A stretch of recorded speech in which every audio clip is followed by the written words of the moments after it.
There are places in the ocean where the pressure alone could crush a submarine, where sunlight has never touched the floor, and where signals sent by man vanish without echo. Places where the maps end and the water becomes more than just water. It becomes memory, history, something so vast and slow it feels like a living presence. These are not just uncharted depths, they are unacknowledged fears, the kind of fear scientists rarely speak about, the kind that isn't measured by instruments or logged in data, but felt in the bones of those who stare too long into the black. In this journey, we'll drift slowly through the sea's most unsettling truths. Not just myths or anomalies, but true accounts and documented findings. Not every mystery is a ghost story. Some are worse, patterns with no source, voices with no mouth, entire sections of ocean where physics misbehaves, where biology grows backward, where the tools we trust start lying. We begin tonight with a region known only by its study code, grid point R13, located southwest of the Yonaguni Trench. This deep water section was flagged by a 1982 NOAA anomaly report, which referred to it as unstable under extended observation. That phrase alone confused analysts. How could a region of seafloor be unstable only when watched? But that's exactly what began to emerge from the data. Whenever instruments were placed for longer than 72 hours, patterns would start to fail, clocks lost time, magnetic compasses twisted slowly, pressure sensors began to climb, even though the submersibles remained stationary. By day 5, visual feeds from deep camera bows became almost unusable, grainy, warped, not from depth pressure but distortion, as if the water itself refused to be photographed. But then came the real terror. Each time the footage was reviewed, especially during late-night analysis sessions, staff began reporting audio hallucinations, a tone, then a whisper, not a voice, not language, just pacing, the sound of something heavy moving behind the camera. But there was nothing in the feed, only silt and shadow. One analyst described it as being inside a room while something walks the ceiling. Another simply left the job and never returned. She left behind a notebook filled with the same sentence written dozens of times. It moves when the water sleeps. By the mid-90s, R13 was quietly redacted from public deep-sea maps. Not erased, just ignored.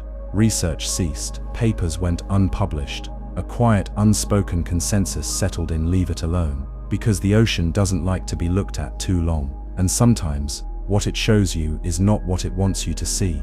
It's what it wants you to remember. And as you drift further with us tonight, through trenches and forgotten wreck zones, remember this: every unexplained thing in the ocean is a mirror, not of the sea, but of us. Our fear of the vast, our awe of the silent, our helplessness before something that holds no hatred, only weight and watches. If your thoughts are quieter now, subscribe to come back anytime. We'll be waiting. Part 2. The Shadow Beneath the Glacier Shelf. In 2011, a multinational team of polar researchers stationed at McMurdo Base in Antarctica began documenting irregular seafloor topography beneath the Ross Ice Shelf. What should have been a smooth, predictable gradient of glacial runoff terrain, compressed ancient ice and sediment slowly settling into abyssal calm, displayed something impossible. A sudden vertical drop, a sheer shaft, perfectly circular, plunging over 600 meters into a darkness that had no thermal explanation and no tectonic alignment. Not a crack, not a vent, a void, sitting like an open mouth beneath 3 kilometers of still, ancient ice. The anomaly appeared unexpectedly during a routine radar scan. It wasn't gradual, it wasn't hinted at in any previous mapping. It simply was, as if it had always existed, and had only now chosen to allow itself to be seen. The scientists dubbed it null point omega, because no other name seemed to make sense. This wasn't just a gap in the ice, it was a subtraction of presence, a blank place not just in the map but in the water itself. Initial descent attempts were met with immediate failure. The first tethered sensor array was severed at exactly 113 meters, cleanly, without tension spikes, without warning. It wasn't torn or crushed by pressure, the line was cut, in one precise edge, like it had been sliced by a scalpel made of silence. There were no seismic tremors, no glacial shifts, just one moment of tension, then slack, and then nothing. When the line was retrieved, the end was smooth, metallic, untouched by decay. As though the ocean had decided to erase it on a molecular level, they sent down another, this one fitted with sonar and light pulse emitters. It got further, 190 meters. The readings stopped behaving like data, salinity flattened, pressure held constant even as depth increased, water temperature reversed, rising, then plateauing at precisely 4 degrees Celsius, the point at which fresh water is densest. It remained there for the next 300 meters, dead even. Not one decimal of fluctuation. Oceanographers stared at the readouts in silence. No part of natural seawater holds temperature that perfectly, unless something is controlling it. A drone was prepared, small, sleek, designed for high-pressure resilience and silence. It descended into the shaft slowly, light sensors active, forward camera transmitting in real time. The shaft's interior wasn't rough-hewn, wasn't eroded, it was smooth, circular, organic. Its walls bore striations, ridges like growth rings or fingerprints, coiled inward like the layers of a massive fossilized shell. It wasn't ice, it wasn't rock, it was something else. Something that glowed faintly under UV, not evenly, rhythmically, like breath, slow and silent. As the drone passed 400 meters, the water began to shimmer, not visually, but magnetically. Internal instruments began to desync, compass bearings reversed, accelerometers stuttered, and behind the drone, on the feed, the light began to bend. The water did not become darker, it became flat. Every direction looked identical. Every color vanished except the green pulse of the drone's indicator, blinking in a void that seemed less like ocean and more like a held breath. Then the pressure sensors activated again, but they didn't rise, they fell, and then they kept falling. The drone reported descending into an area with negative pressure readings. Impossible, not just physically incorrect, but categorically absurd. The data suggested that the space it had entered was less dense than a vacuum, a zone where reality itself was thinner, looser, as though the water had stopped obeying the laws of mass. The feed flickered. For 5 seconds static filled the view. Then it returned. There was something in front of the drone. It wasn't moving. It wasn't alive. It was a structure. Tall, thin, shaped like a standing figure, but too long, too narrow. Its silhouette wrapped in gentle spirals that curved in unnatural ways. It didn't reflect light. It bent it. The drone's lasers scattered around it like light through fog. It wasn't solid, but it wasn't fluid either. The scientists watching the feed described it later as geometry made of silence. Then came the sound. Not in the water, not in the drone, in the control room. Every speaker in the lab emitted a tone, subsonic, irregular and heavy. It didn't resonate in the air. It resonated in their lungs. One technician vomited. Another collapsed. The tone pulsed 5 times, then vanished.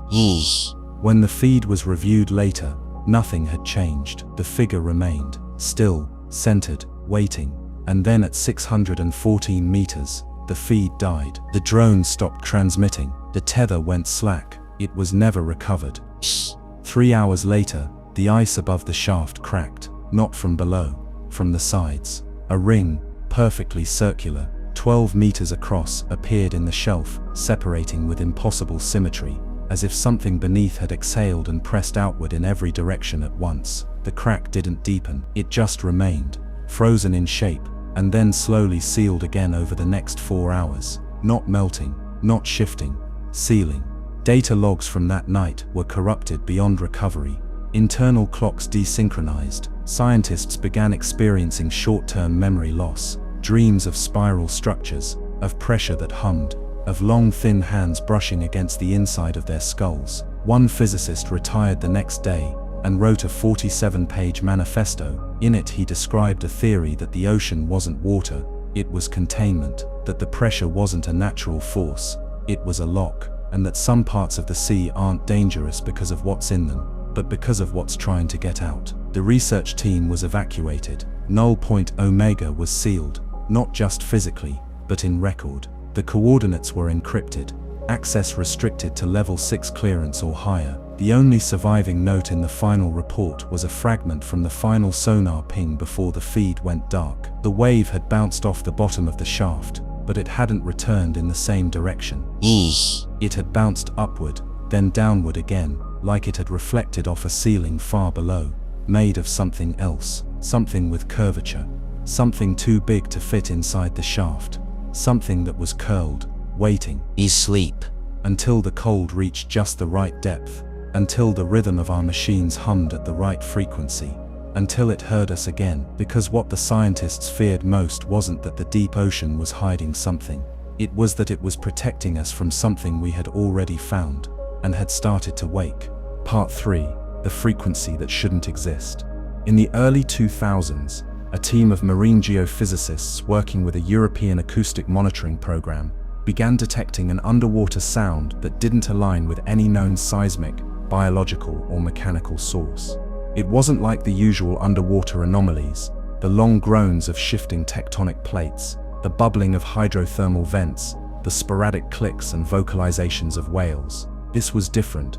It was too perfect, too measured, a repeating signal, cycling at exactly 52.148 Hz, surfacing at precise 9-hour intervals, and lasting for 4 minutes and 16 seconds each time. It was dubbed simply Signal 052. The name meant nothing to the public. Most oceanic audio events get a letter, a number, and a shelf. But this one didn't stay shelved. It began to repeat in patterns, not only over time, but geographically. The source of the signal was moving, not randomly, but with intention.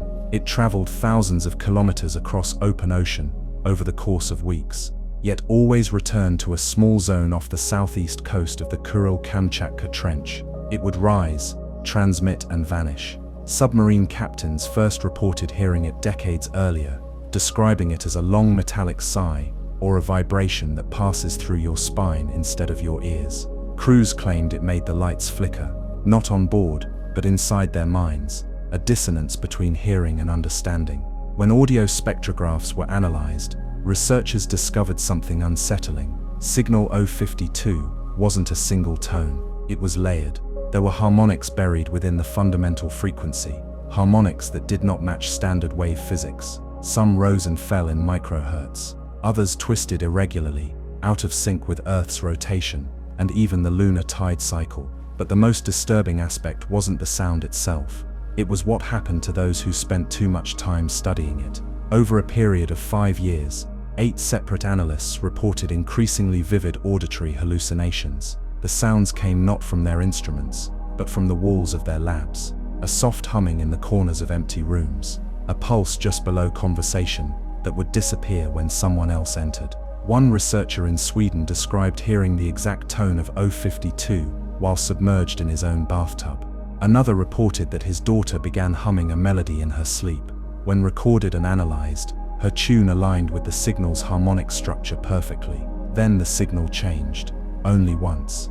On a quiet spring night in April 2009, an acoustic buoy stationed off the Mariana Basin caught an extended version of the signal, longer than usual, deeper, with a third harmonic that rose unpredictably into the 60 Hz range. But what shocked analysts most was that the tone began to modulate.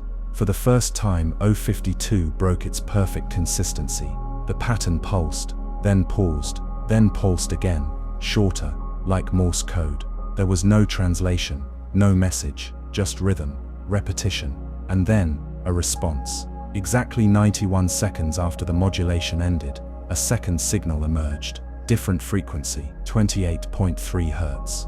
No known origin, it replied, with an identical pattern: pulse, pause, pulse, and then silence. 052 never returned to its original form again. That recording, known internally as the call and the answer, became one of the most protected pieces of data in the marine research community. Not because it proved intelligent communication, but because it suggested something even more unnerving: that the original signal wasn't random, that it was reaching out, and that something deep, far older than sonar, beyond continental shelves, had been listening this entire time. In the aftermath, one senior analyst in France leaked portions of the data anonymously. Among his final notes before resigning was a theory that still echoes in the hushed corners of oceanographic institutions. He proposed that 052 was not created by a whale, a fault line, or an ancient machine. It was created by the ocean itself, not as a single entity, but as a vast system of pressure, resonance, and echo, structured by gravity, guided by the moon, and self-aware in a way we do not have language to describe. He called it a thinking field, something that used sound as both immune response and perception. His words: "It is not alive, but it notices. It is not intelligent, but it learns. It has never needed to speak, until now. When asked why the signal changed, he answered only this: because we've made too much noise. The team that handled the buoy was reassigned. The data files were renamed. Most public references to Signal 052 were quietly redirected to harmless marine mammal studies, but the signal was never forgotten. The last known acoustic trace was in late 2015, when a research team in the Scotia Sea picked up a tremor deep beneath a field of seafloor craters, previously thought to be extinct mud volcanoes. Their instruments caught a fragment, less than 10 seconds. It matched 052's harmonic structure within a margin of 0.003%, but it was reversed. Not backwards in time, but inverted in frequency, as though the source was no longer sending the signal outward, but pulling it in. A retraction, a breath drawn deep into the earth. And in the months that followed, buoys across the region began registering increasingly anomalous silence. Not noise, not interference, just nothing. The kind of silence that suggests something too massive to ignore has turned its attention to you. You may never hear Signal 052 again, but that doesn't mean it's gone. It may simply have heard everything it needed. Part 4. The ship that kept surfacing in 1978, off the southwestern coast of Chile, near the edge of the Nazca Trench, a Panamanian-flagged research vessel named Valentina VII was contracted to conduct a month-long seabed mineral survey. The area had been marked for potential manganese nodule extraction, and the ship was equipped with standard dredging sonar, pressure buoys, and underwater ROVs. On board were 23 crew members, 6 researchers, and a deep-sea engineer named Dr. Marcos Elias, whose private journals would later become the only surviving account of what truly happened. The Valentina VII set out on April 3rd, and for the first 11 days, the voyage was completely uneventful. Clear skies, steady water, normal sonar. But on the 12th day, at precisely 3:13 local time, the ship received a distress ping from an unregistered frequency. Short burst, maritime code. Not SOS, something stranger. 3 fast pulses, 2 long then silence.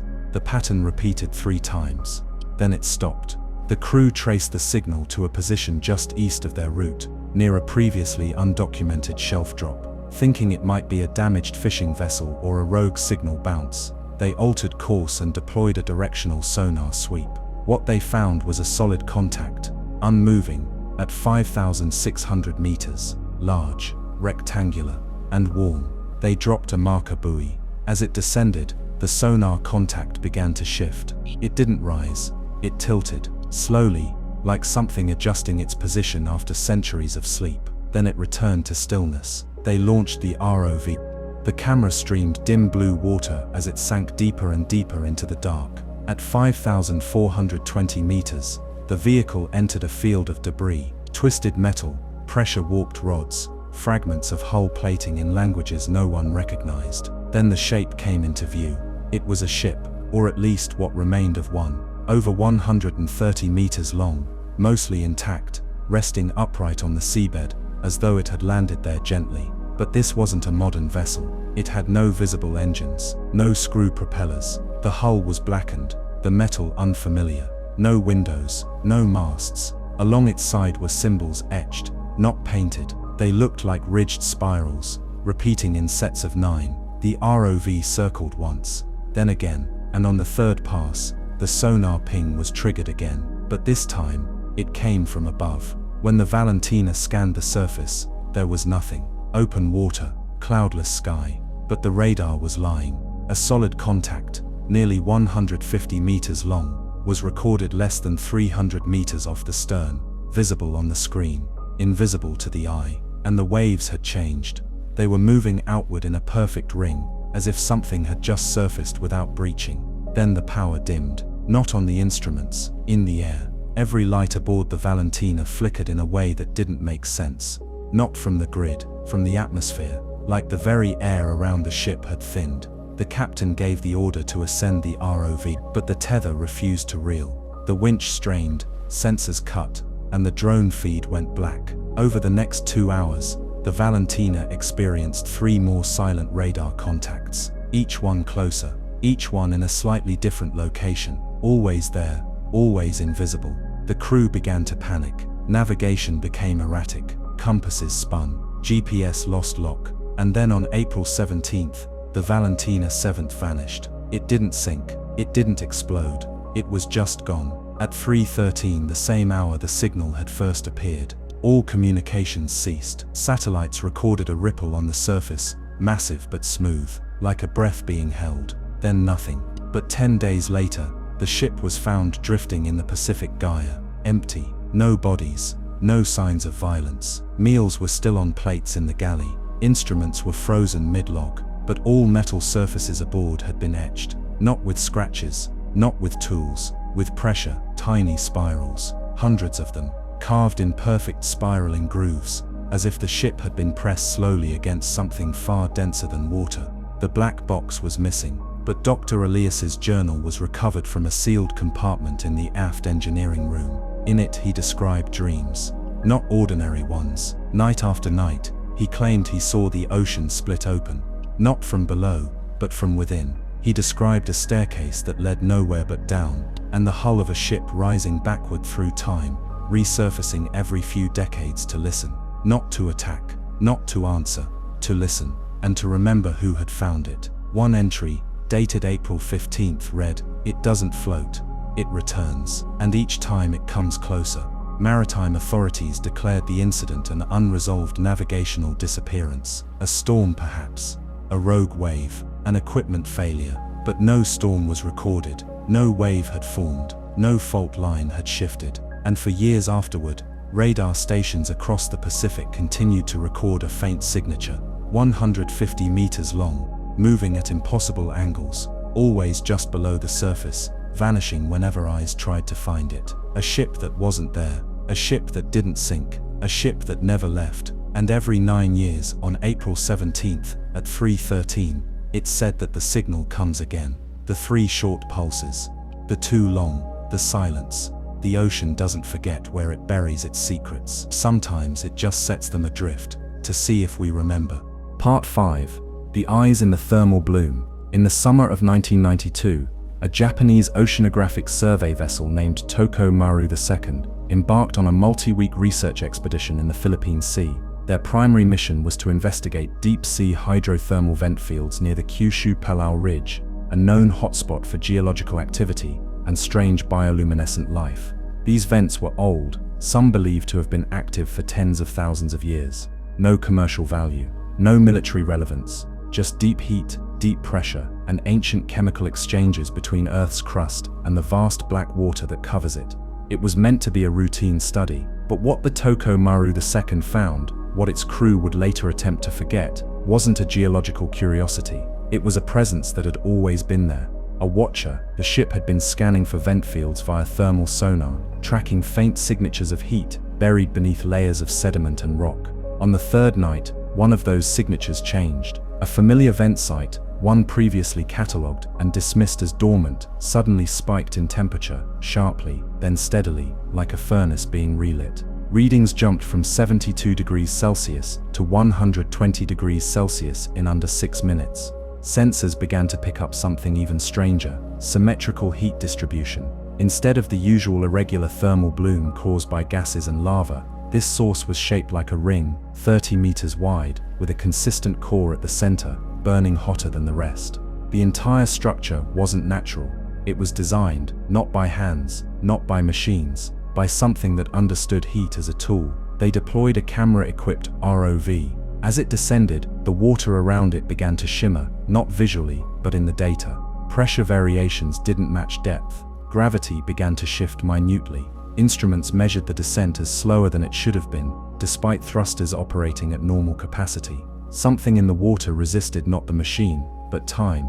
At 3,770 meters, the ROV entered the thermal bloom. The lights revealed the vent mouth, and then something blinked. At first it was assumed to be a trick of light, a flicker caused by particulate matter or an artifact of the video feed. But then it happened again. Not once, not randomly, in a pattern. 3 blinks, then stillness, then 3 again. Perfect rhythm, perfect symmetry. The light came not from the ROV, not from the surface. It came from within the vent. The central core of the bloom began to rise. slowly, as though whatever was inside had been curled into the rock and was now unfurling itself. One segment at a time, the camera caught glimpses, curved surfaces, semi-translucent membranes, and what looked like organic filaments that twitched in response to light. The structure was massive, at least 12 meters in diameter, coiled in layers like a sea anemone grown out of scale and logic. At the very center of the mass, just behind the rising membrane,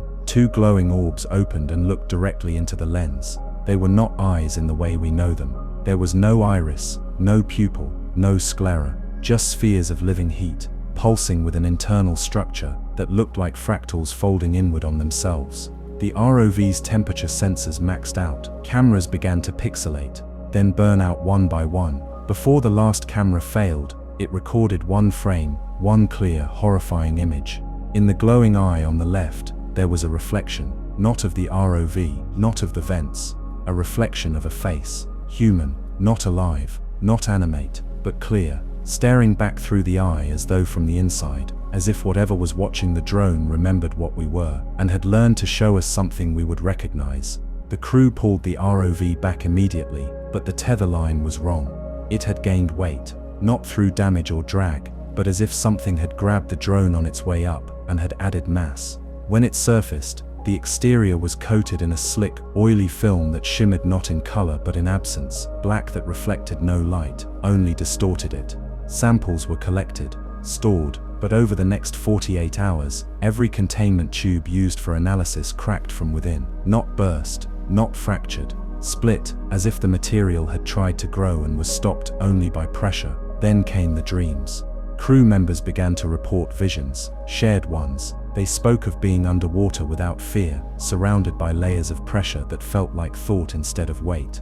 They described a sound, always the same, a tone so low it seemed to come from beneath their bones, and always the image of the eye, watching, not blinking now, just present, waiting, not angry, not benevolent, curious, like something ancient and vast had finally noticed the heat of our machines, the taste of metal, the pulse of electricity. Within 6 days, 2 researchers had suffered nervous breakdowns. One attempted to throw himself overboard during the night. The journal he left behind contained nothing but spirals, hundreds of them, drawn in a single unbroken line. No variation, no lift of the pen. One page simply read, "It knows how we think. It uses temperature as memory. We lit the water and now it sees." The Toko Maru II cut its mission short. Data from the mission was split between 3 research centers. None of it was ever published. None of it ever appeared in marine thermal logs again. When later asked about the expedition, one of the technicians said quietly, "That wasn't a vent. That wasn't a species. That was an aperture." An aperture to what? We don't know, but the bloom still exists. It reappears every 11 years. Same coordinates, same heat pattern, same blinking pulse, as if something below, something old and patient, is waiting for us to finish understanding what we woke. And when we do, it will blink again. Only this time, it won't be a reflection. It'll be recognition. Part 6. The Trench That Devoured a Signal. In 1997, a deep-sea acoustic anomaly was recorded by the National Oceanic and Atmospheric Administration off the southern tip of South America. It was picked up on hydrophones located more than 5,000 kilometers apart. An immense distance for any underwater sound to travel, especially with such strength. The recording lasted just over a minute. It began as a rising frequency, a low wet rumble that suddenly spiked upward in pitch before cutting out completely. It didn't resemble known seismic activity, didn't match whale song or ship engines, and had no recognizable pattern, just a raw swelling presence. NOAA called it the bloop, and the name quickly spread through public fascination, often attributed to some unknown impossibly large creature stirring in the deepest part of the ocean. But that explanation, while comforting in its simplicity, was never accepted by the researchers closest to the signal. What they found in the following years suggested something far more unsettling, something that didn't rise from the deep, but called to it, and then was answered. After the initial detection, NOAA attempted to triangulate the source and found that the origin point of the bloop was near a region of the Pacific Ocean, known as the Diamantina Fracture Zone, a twisted series of ridges and trenches that had barely been mapped and was avoided by most commercial vessels. due to unreliable magnetic interference and unpredictable currents. A small team of marine geologists and acoustic specialists was assembled to study the area using both passive listening and active sonar pulses. The objective was simple: determine whether the original signal had a geological cause or if some unknown natural resonance was echoing through that part of the ocean. They didn't expect to find anything unusual, but what they encountered was a place that didn't echo sound. It swallowed it. From the very first pass, it was clear that something about the Diamantina Trench was different. Sonar pulses sent into the deep didn't return with the expected decay or reflection. Instead, they faded too fast, like sound itself was being absorbed by the water. The trench's walls, rather than bouncing back sonar, produced a kind of soft distortion, a signature more similar to loose silt or foam than solid rock. At 7,200 meters, the sensors recorded a complete null zone, a place where sound waves didn't exist. Not weren't heard, didn't happen. As if physics simply skipped a beat, instruments became erratic, navigation failed, pressure readings dropped and surged with no external cause. But the team pressed further. At the core of the trench, they lowered a specialized sensor buoy designed to pick up micro vibrations across the sea floor. For the first 2 days, it recorded nothing unusual, just the slow grind of plate tectonics and the distant stirrings of thermal vents. But on the third night, just past 3 a.m., the buoy activated on its own and began broadcasting a signal back to the ship that no one recognized. It wasn't data. It wasn't raw acoustic feed. It was a pattern, a stream of pulses and frequencies arranged in a tightly repeating cycle, alternating between 37.6 Hz and 82.1 Hz. The pulses were spaced with perfect mathematical precision, not natural, not random. And then it stopped. The next morning, the buoy was gone. The tether had been sheared straight through. No debris, no current, no seismic activity to explain it.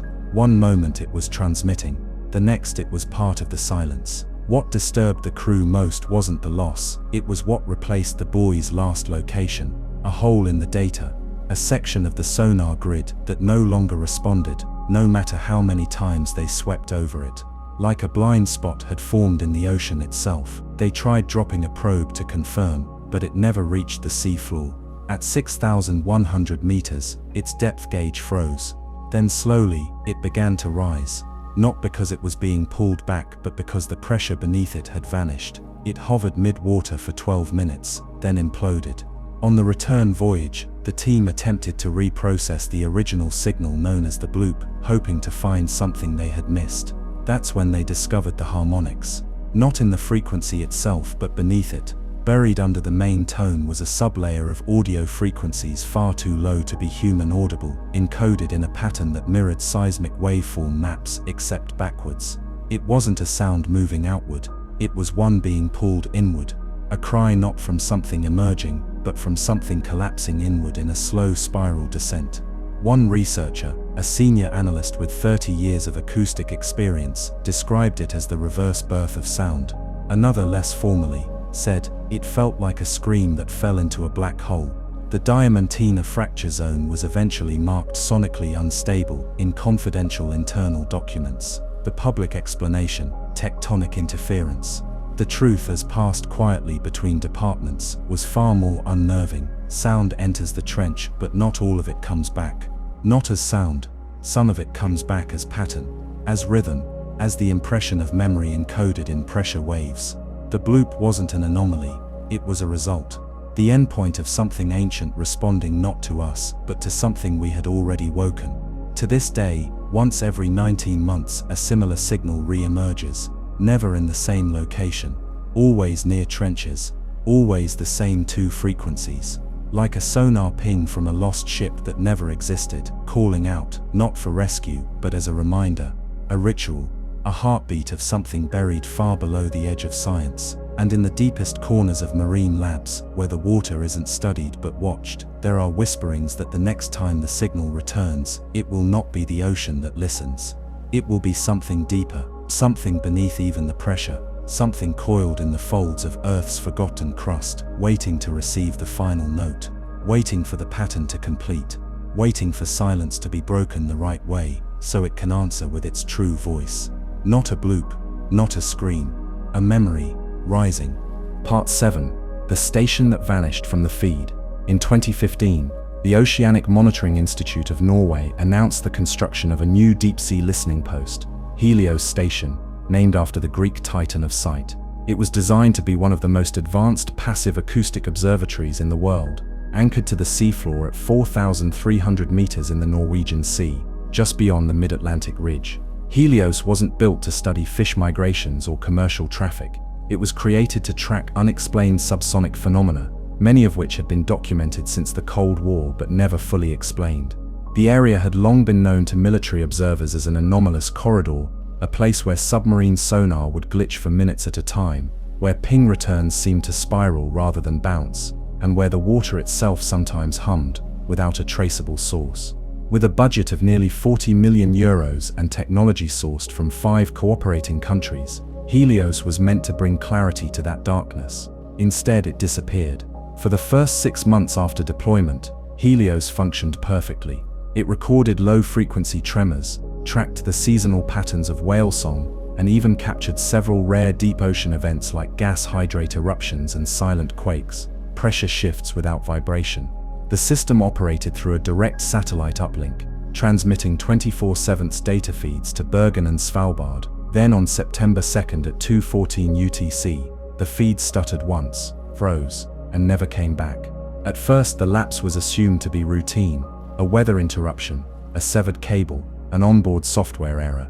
Maintenance logs showed no warnings, no errors, just one clean break in signal. A vessel was dispatched to check the anchor coordinates. When the ROV reached the seafloor, there was nothing, not debris, not even the anchoring ring embedded in the sediment. The entire structure was gone, as if it had never been installed. Only a shallow depression remained, as though the seabed had healed over the presence of a structure the size of a freight train. The metal, the sensors, the miles of fiber optic tether, all vanished. They checked the satellite logs. Just before the feed failed, the last packet of data was sent. Inside it was a corrupted video file, an automatic upload triggered by Helios's emergency blackout protocol. The footage was short, 22 seconds, recorded from one of the station's downward-facing pressure cams. The first 3 seconds were static. Then the camera cleared, revealing the ocean floor. Nothing moving, no sediment swirl, just still, heavy water. At second 6, a vibration passed through the frame, not from the camera, but from the water itself, a ripple. But it didn't move outward, it moved inward, spiraling toward a point just off screen. As the seconds ticked forward, the water began to deform, compressing into impossible geometries, sloping inward as if space itself was being pulled like fabric. At second 14, something moved through the edge of the frame. No shape, no body, just absence, not darkness, cancellation. A patch of space where pixels refused to hold color, light bent into it. The station's instruments registered a sudden drop in electromagnetic field intensity, followed by one single clean auditory spike, a tone, 8.23 Hz. Too low to be heard, but when amplified and replayed through environmental simulators, it was described by listeners as the sound of pressure having a thought. The sound file triggered nausea, vertigo, and in 2 cases, temporary memory loss. One analyst couldn't recall the day after hearing the tone, and later claimed to have dreamt of submerged corridors made of glass, spirals etched into every surface. He had never been told of the spirals found on the Valentina 7th, yet described them exactly. After that final signal, Helios was declared lost. The project was quietly shut down. The research team was disbanded and reassigned, but the incident didn't end there. In the months that followed, other stations along the ridge began to report brief signal anomalies, small bursts of the same 8.23 Hz tone, always appearing for exactly 1 second before vanishing. It wasn't random. The signal was moving, tracing a path along the fault lines of the mid-Atlantic ridge, heading south. One theory, shared only among senior researchers behind closed doors, was that Helios hadn't been destroyed. It had been taken, not physically, not in the way we understand motion, but removed from this plane of perception. That the station had not been monitoring the ocean, but had instead drawn the attention of something embedded deep in the geological memory of the sea, something that did not appreciate being observed, something that lived not in space, but in structure, inhabiting pressure gradients, sound harmonics, and the folds between tectonic shifts, something that felt the eyes of Helios and reached up, not to break, but to fold it back down into the bedrock, like smoothing a wrinkle in skin. Only one member of the original team still speaks publicly about Helios, a systems engineer now retired, living alone in northern Iceland. He claims to have kept a copy of the final tone. He plays it once a year, on the night the signal vanished, not through speakers, through water. He drops a transducer into the fjord behind his house, and lets the frequency hum beneath the surface. When asked why, he simply says, "If it listens again, I want it to remember I did not run." And every year he watches the water, just in case it answers. Part 8. The creature that was never seen. In 1989, a Soviet-era biological research vessel known as the academic S. Lomonosov conducted a classified series of oceanic biology experiments in the far eastern Pacific, just south of the Yonaguni Trench. The mission was unlisted. The manifest, declassified years later, indicated a crew of 41 and a research team of 12, most of whom were exobiologists, an odd specialty for Earth-based expeditions. The logs offered only vague project names like organism stability in pressure deformation zones and acoustic displacement behavior in deep pelagic fauna. No specific species were listed, but what happened aboard the Lomonosov has become legend whispered among deep-sea researchers, not because of what was seen, but because of what was not, and what still somehow left its mark. The mission's core objective, according to one surviving scientist who later defected and testified under anonymity, was not to catalogue new life, but to provoke it. They had discovered something in the late 1970s, a recurring sonar anomaly near the trench edge that pulsed in sequences, not random, but organized in bursts of 5, 7, and 13.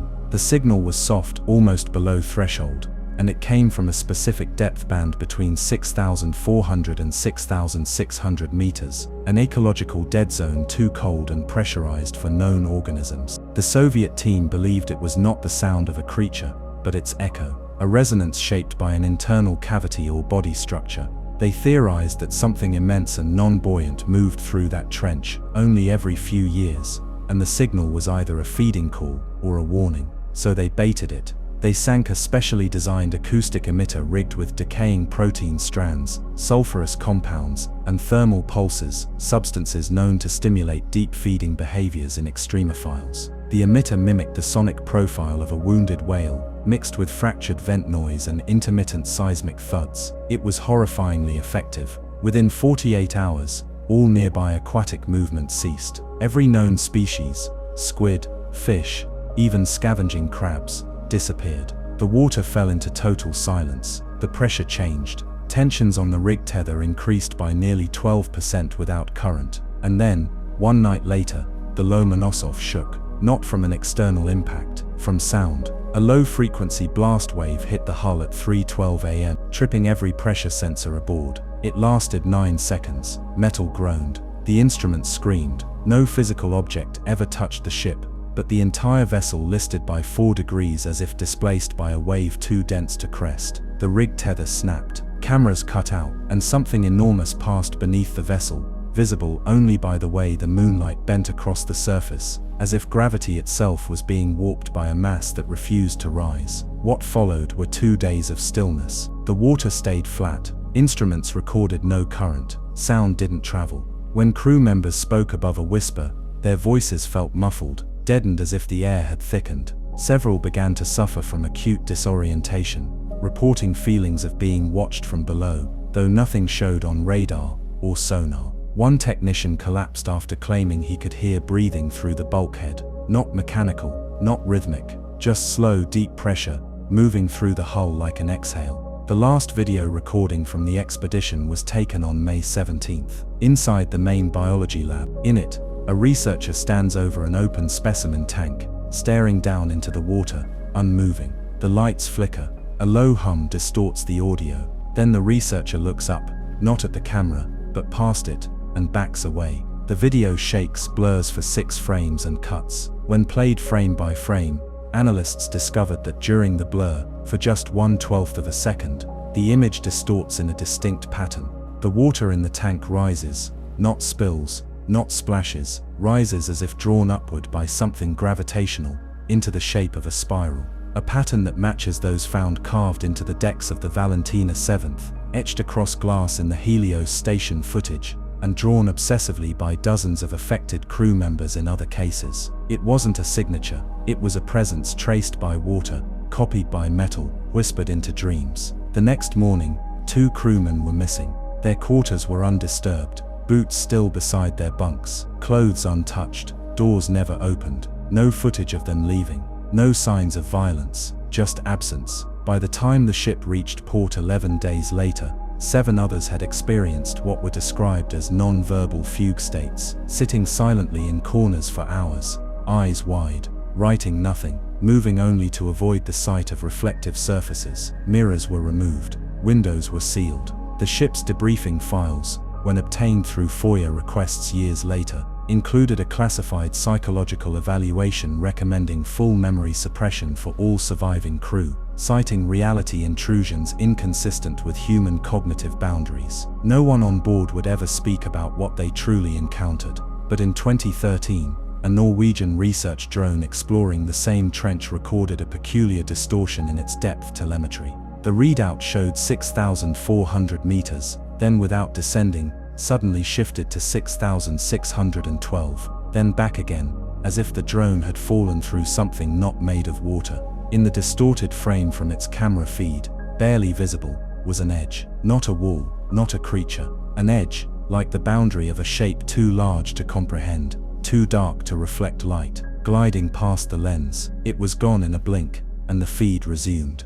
The researchers never claimed it was biological. Instead, they called it a shadow of mass. And they noted one more thing. The audio feed from the drone had captured a faint pulse, 5 tones, then 7, then 13, the same as in 1979. Because it was still there, still moving, still unseeable, still leaving only its shape in the water behind. Not an animal, not a monster, a void, a depth that moves, and all it ever does is pass beneath and listen. Part 9. The diver who didn't come up alone. In 2006, off the coast of Micronesia, a private expedition, funded by a reclusive industrialist, set out to explore the remains of a submerged volcanic caldera known locally as Rano Tui. The site had long been avoided by local fishermen and was absent from most international dive charts due to its unstable geothermal activity and a long history of unexplained disappearances. Small boats that vanished without distress calls, echo sounders that returned false depth readings, and at least 3 military vessels that reported complete instrument failure while passing overhead. But to the expedition team, led by marine biologist Dr. Alastair Venn and a group of commercial divers hired for deep entry work, it was the perfect challenge, a largely untouched underwater world, hidden just 300 meters below the surface. The caldera's interior was vast, almost geometrically round, as though it had been shaped by design rather than nature. Its walls were lined with hexagonal basalt columns like giant fossilized ribs, leading to a wide floor littered with collapsed lava tubes and fields of strangely smooth stone. No vent openings, no visible fauna, just an eerie, unwavering silence that diver audio logs described as absolute. No ambient clicks from shrimp, no hum of distant whales. Even the divers' own breathing sounded dulled, like they were exhaling into cloth. On the 4th day of the mission, one of the divers, Mark Delano, a seasoned professional with over 2,000 logged dives, was sent solo into a narrow shaft recently uncovered during a sonar sweep. The shaft had appeared overnight. One day it wasn't there.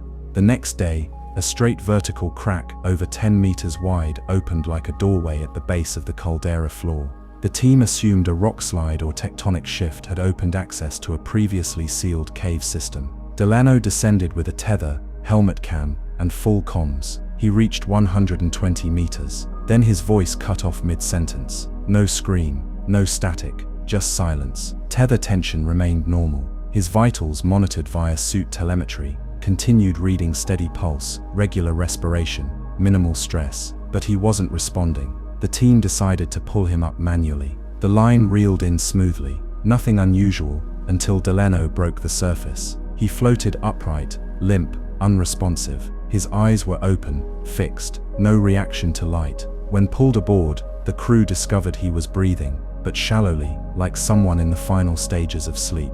They removed his mask. He blinked once, then again, and whispered one sentence before losing consciousness. "It saw me." Delano remained comatose for 46 hours. No physical trauma, no evidence of decompression sickness, but neurological scans showed elevated activity in regions of the brain normally inactive during wakefulness. Deep limbic patterns associated with memory formation and emotional processing. Dreams. Except Delano wasn't dreaming. He was remembering, over and over, and when he woke, he was no longer the same man. He didn't speak for a full day. When he finally did, he wouldn't describe what he saw in the shaft, only what he felt. He said that the space wasn't a tunnel, but a throat. That as he descended, the water thickened, not physically, but emotionally, as though he was entering a presence that was aware of his shape, his breath, his heartbeat. He said it didn't move, didn't breathe. It seemed not one voice, several, saying the same thing.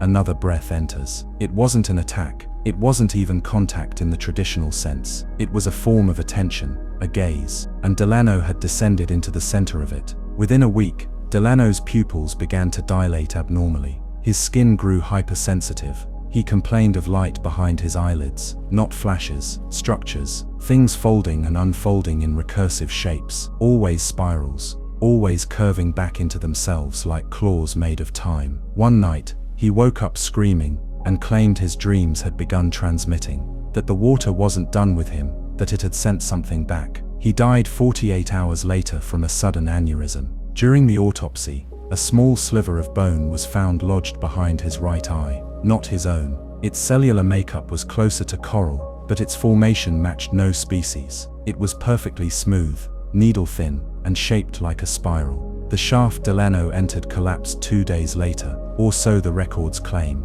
The expedition was called off, and all data sealed under an international maritime security directive. But in the years since, other divers have reported strange sensations near the same coordinates, feeling observed, watched from below by something vast and patient, something that doesn't rise, but waits, a watcher beneath watchers. And sometimes, when the water is still and the current turns inward, a voice is said to echo up through the gear, always the same, always soft. Another breath enters. Part 10. The map that changed overnight. In 1993, a Japanese deep ocean mapping initiative, known as Project Shigan, a collaboration between the Japan Agency for Marine Earth Science and Technology and the University of Tokyo, began an ambitious campaign to chart sections of the Northwest Pacific seafloor in ultra-high resolution. With seismic imaging, advanced bathymetric sonar, and a fleet of autonomous submersibles, they planned to build a comprehensive 3D reconstruction of several underexplored trenches and ridges, including areas near the Shatsky Rise and the Izo-Bonin,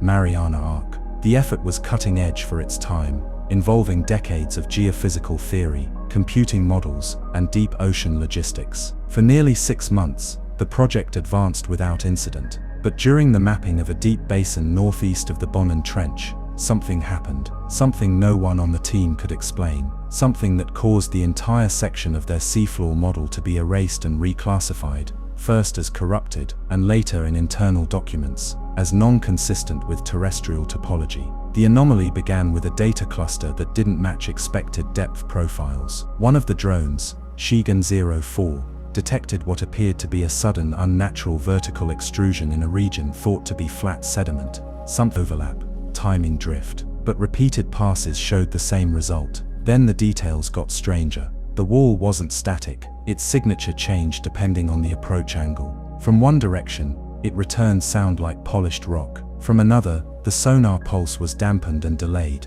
like it had traveled further than it should have. Even light behaved oddly when filtered through modeling software. The surface reflected faint residual UV traces, something no natural undersea rock formation should emit. And yet, in the visible spectrum, it was completely black. Not dark, blank, like color refused to render across its face. They nicknamed the anomaly the Gate. Over the next 5 days, every drone sent near the formation experienced brief magnetic interference, and 2 lost communication entirely. One was recovered hours later, found resting 30 kilometers off course with no fuel and all onboard footage wiped. The other was never found at all. But the most disturbing change wasn't what they recorded, it was what they didn't. Because on the 6th day, when they remapped the area from the surface, the gate was gone. Not collapsed, not eroded, erased. The 3D terrain data generated across 6 days was now gone from the master server. The backup nodes still showed the anomaly,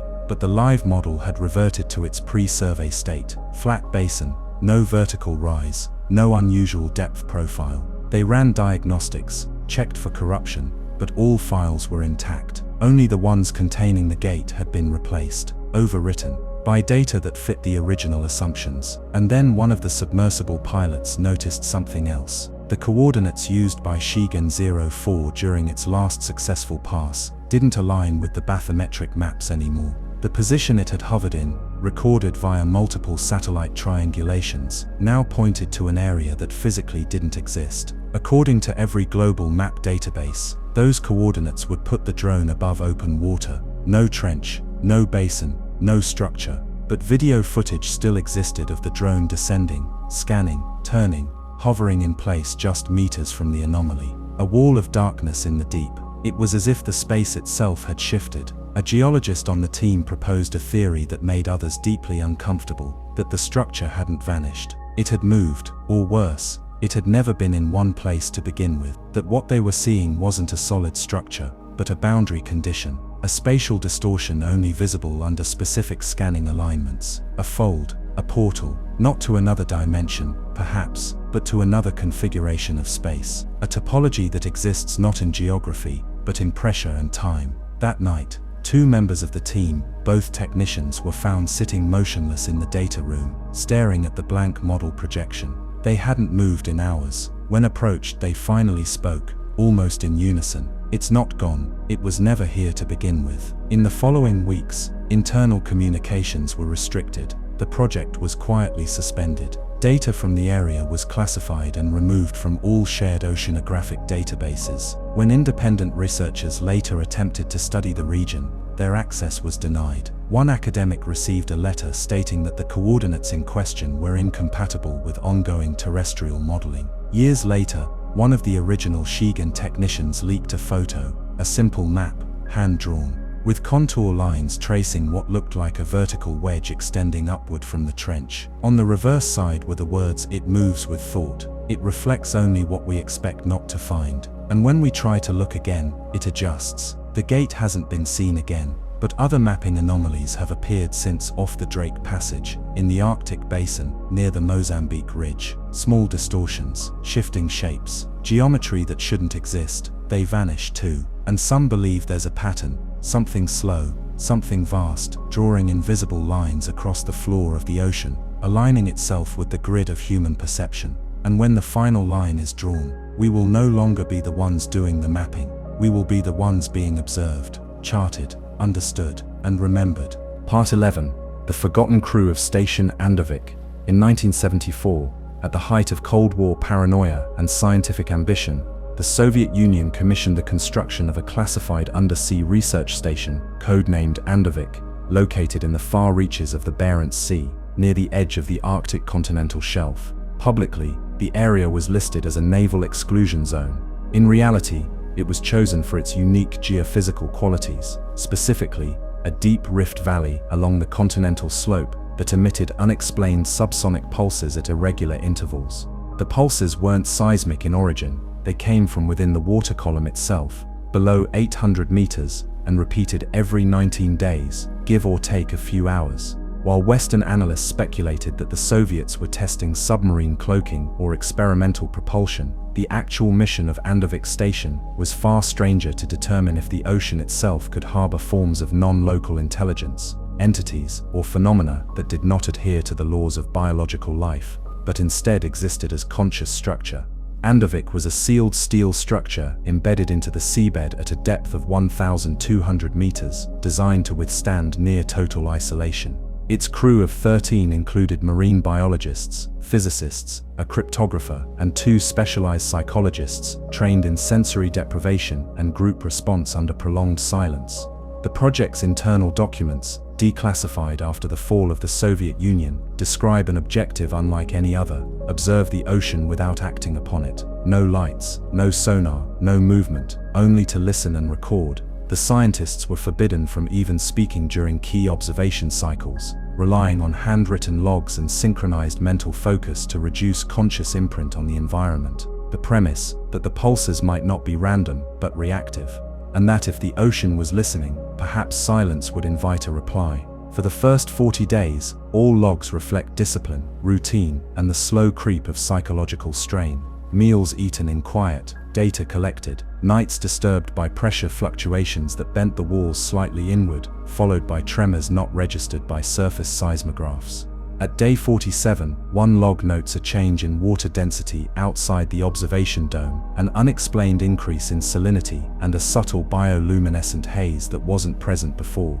This haze moved independently of current. It didn't drift, it circled. On day 53, one of the psychologists, Turov, broke protocol and spoke aloud, not to another crew member, but to the dome, to the sea. According to the log written afterward by a colleague, he whispered, "If you're listening, we see you." Within hours, the pulses changed. They came faster, but lower. Instead of long subsonic swells, the team began recording faint rhythmic pressure changes, 6 pulses every 88 seconds, like a heartbeat filtered through miles of water. And then came the voice. It wasn't recorded, it wasn't audible. It arrived inside the minds of the crew, simultaneously, as if an idea had pressed itself into their skulls without entering through the ears. It spoke no language, it offered no shape, but it felt like intent. And according to the final coherent log entries, it delivered a message: "You have been here before." This confused the team. None of them had ever been to this part of the Arctic, let alone to a depth this extreme. But over the next 2 days, their behavior began to change. Their routines dissolved, schedules were abandoned, lights were left off, meals uneaten. Surveillance footage, grainy and low resolution, shows crew members standing in perfect stillness for hours at a time, facing the observation dome, not watching, listening. By day 58, one crew member, Mikolenko, had scrawled a message across an entire wall in ink, repeating the same phrase, "The water remembers shape." He then proceeded to draw what looked like waveforms, thousands of them across every surface of the mess hall, changing in frequency and amplitude, until the walls resembled a tunnel of static. On day 60, the station went dark. Surface contact was lost. No distress signal was sent. A rescue submersible was dispatched 11 hours later. When it arrived at Andovik's coordinates, the station was still physically intact, lights off, all ports sealed. It was raised and transported to a classified facility on the Kola Peninsula. When the doors were opened, no one was inside. No bodies, no blood, no clothing. 13 full sets of clothes remained folded on their bunks. All food supplies were untouched. The central logbook had been placed neatly on the command console, closed.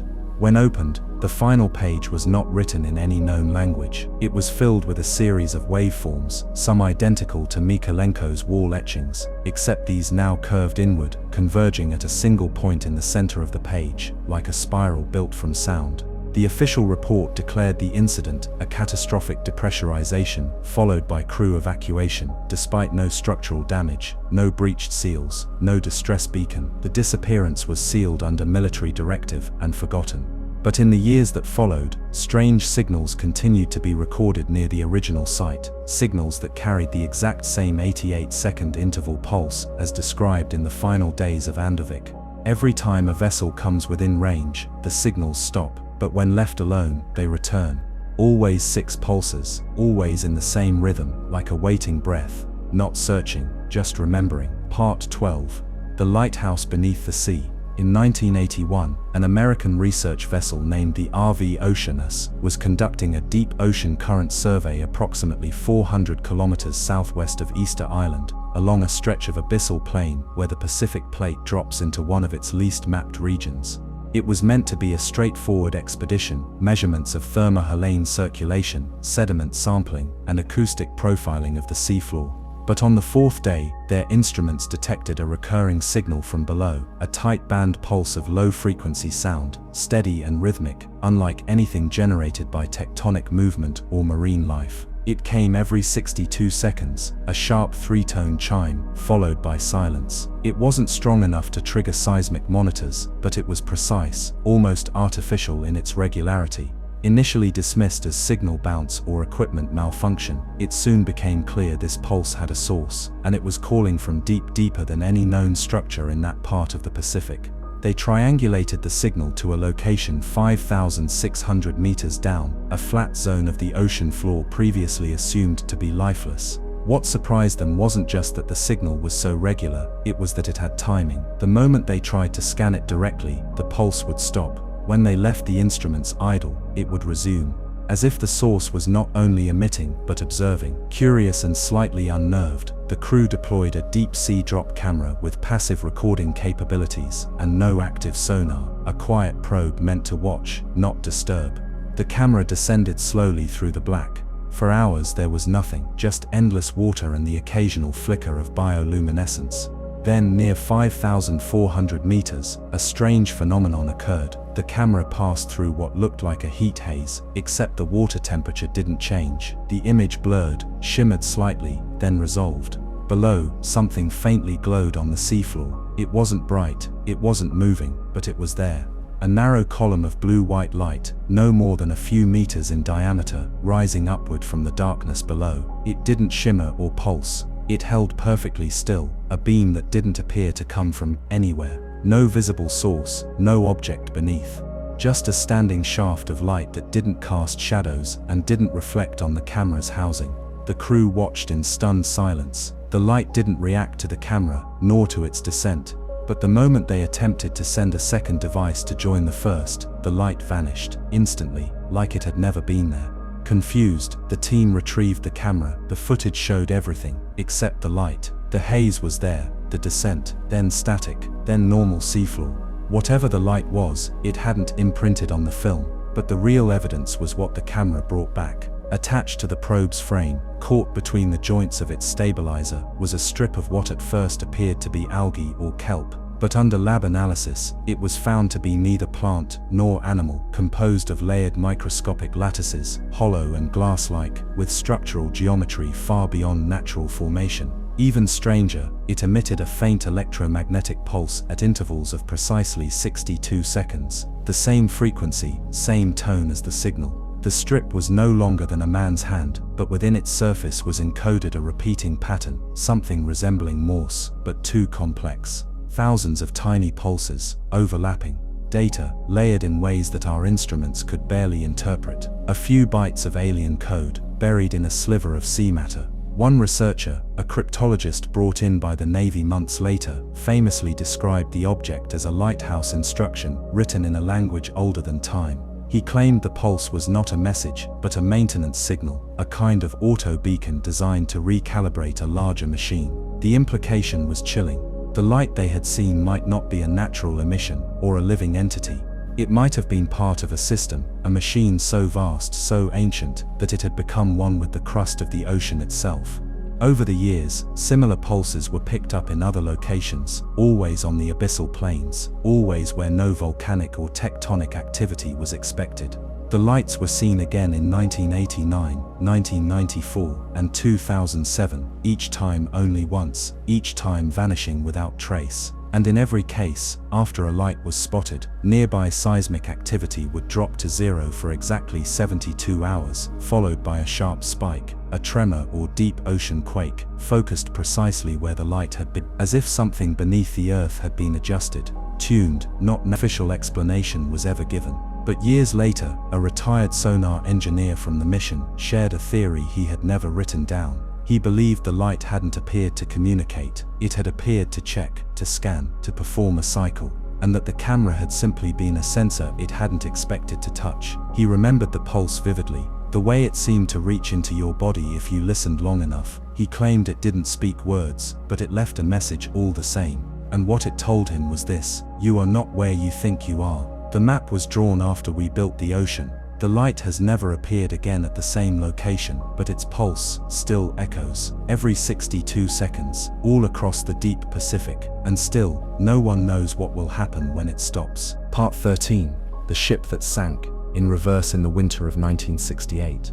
A French weather monitoring satellite picked up something strange while tracking a storm system over the South Atlantic. It was a heat signature, one that shouldn't have been there.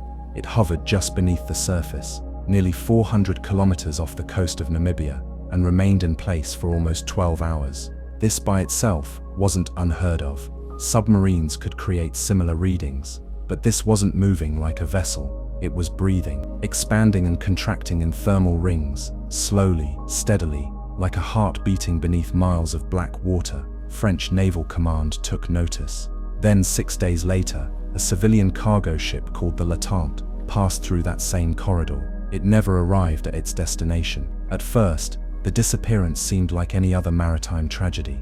The Atlantic is a brutal stretch, and weather conditions can change with little warning. But what came next shattered any attempt at a rational explanation. 39 hours after Latente vanished, a Norwegian trawler reported a sighting, a vessel emerging from the water, slowly, impossibly, in reverse. Not rising through buoyancy, not erupting with pressure, unfolding, piece by piece, with the precision of a film reel running backwards. The hull came first, splitting the ocean like a zipper, then the tower, the rigging, the stack, everything still intact. The name Latente was visible, stenciled in white across the steel. But what horrified the crew of the trawler was not just the ship's return, it was its state. There was no rust, no barnacles, no evidence it had been submerged. The paint was pristine, the flags were dry, but the ship was empty, completely. Not a single soul on board, no food, no equipment. The crew manifest and cargo were gone. The doors were still sealed, but the cabins were vacant. Lights were on, engines were off. There was no water damage, no biological residue, no slime, no decay. It was as if the ship had never sunk, but had simply skipped forward in time, missing every moment between vanishing and return. French authorities recovered the vessel and towed it to port under intense secrecy. An investigative team was brought in, including engineers, physicists, and a psychologist who had previously worked in naval trauma response. Their initial analysis revealed something even more unsettling. The ship's internal clocks were all synchronized to the moment of its disappearance, not stopped, reset, even the analog ones, as if time aboard the Latente had restarted the moment it was submerged, or rather unsubmerged. But then came the logbook. It shouldn't have been there. Every other piece of documentation had vanished, yet in the captain's quarters, a single leather-bound log remained, dry, intact, sitting neatly on the desk. Most of it was blank, but the last page had writing, not in ink, but etched, burned, as though by heat or pressure from the inside out. Just one line, carved deep into the pulp of the page. We didn't go down, we went through, and beneath it, a crude drawing of a spiral, not flat, but shaded to resemble a three-dimensional tunnel, curling inward, a path made of depth. In the following weeks, naval sonar arrays across the South Atlantic began picking up strange echoes from beneath the seabed, near the Latente's last known coordinates, not from the water, but from under the crust. Rhythmic bursts, low and hollow, like the groaning of a massive pressure system winding down. But the sounds didn't match any known tectonic profile. They weren't tied to fault lines or geothermal activity. They were structured, pulsed, and every time a ship crossed the area, their instruments would glitch. Depth gauges would briefly flash negative numbers, as if for just a moment, the ocean bottom had moved beneath itself. One research submersible, sent to investigate the site, recorded a sudden change in salinity and temperature at 1,000 meters. Then the cameras cut. The vessel re-emerged 4 hours later, surfaced automatically, with no response from the onboard crew. When opened, it was empty, except for the pilot's harness, still locked. The hatch had never been opened from the inside, and in the memory cache of the onboard camera, a single corrupted frame was recovered. It showed nothing of the crew, only the viewport, and pressed against the glass, what looked like a pale, translucent hand. The crew of the Latente was never found. Official reports chalked the event up to unknown natural forces. An internal summary referenced nonlinear bathymetry distortion, a phrase that meant nothing and everything. It was buried in the archives, but those who saw the ship when it reappeared never forgot. They said it didn't look haunted. It looked foreign, as if something had tried to reconstruct it from memory, like a dream built from imperfect pieces of what it once was. One sailor said it best: "It was our ship, yes, but it came back from a version of the ocean we weren't meant to know." And to this day, in certain regions of the South Atlantic, ships occasionally report strange compass behavior, flashes of reversed sonar, or the sudden sound of bells underwater, bells that ring in threes and stop without echo, as if something is calling out, not from below, but from behind. A reminder that the sea doesn't just sink things, sometimes it returns them, but not as they were, as they're remembered, by something else. Part 14. The signal that spoke in coordinates. In 2002, a multinational research collaboration between the United States, Brazil, and France launched a deep-sea acoustic array across the South Mid-Atlantic ridge. The goal was scientific and straightforward: to study thermal plumes rising from hydrothermal vents and observe how they might influence long-distance sound propagation. But buried within this initiative, unacknowledged in public documents, was a secondary purpose: to monitor a strange repeating signal that had been faintly detected during a previous project 4 years earlier. This signal, first picked up by a retired SOSUS node off Ascension Island,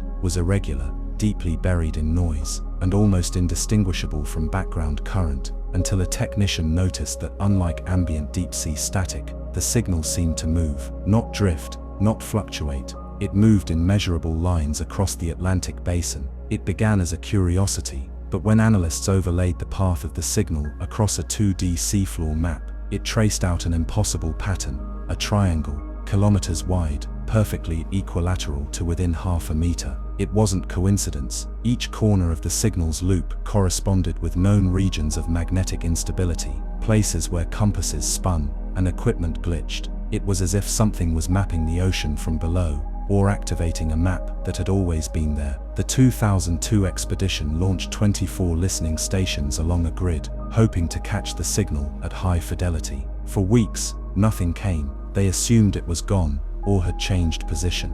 But then on the 27th day, every array simultaneously registered a pulse. It didn't travel from one to the next. It struck all of them at once. A burst of broadband sound centered around 14.2 Hz. Too low for human hearing, but so powerful it momentarily saturated the hydrophones, causing artificial spikes that appeared almost digital in structure. Each array recorded a sequence of pulses, spaced by exactly 1.618 seconds, the golden ratio.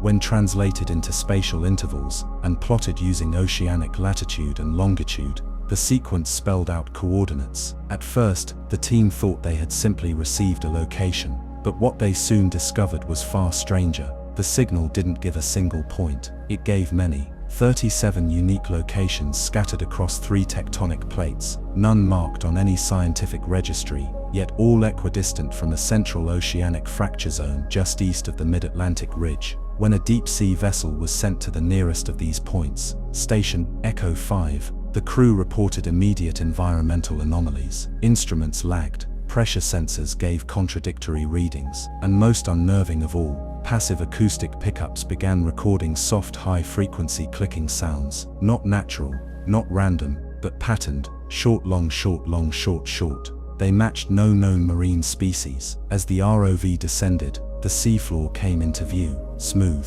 too smooth, as though something had once been there and had either melted or been intentionally erased. No rockfall, no sediment ripple, just a wide expanse of flat seafloor that returned sonar with a mirror-like crispness. Then the cameras caught something: a crack in the seabed, razor straight, almost surgical, no more than a meter wide. It ran for at least half a kilometer across the basin floor before fading into shadow.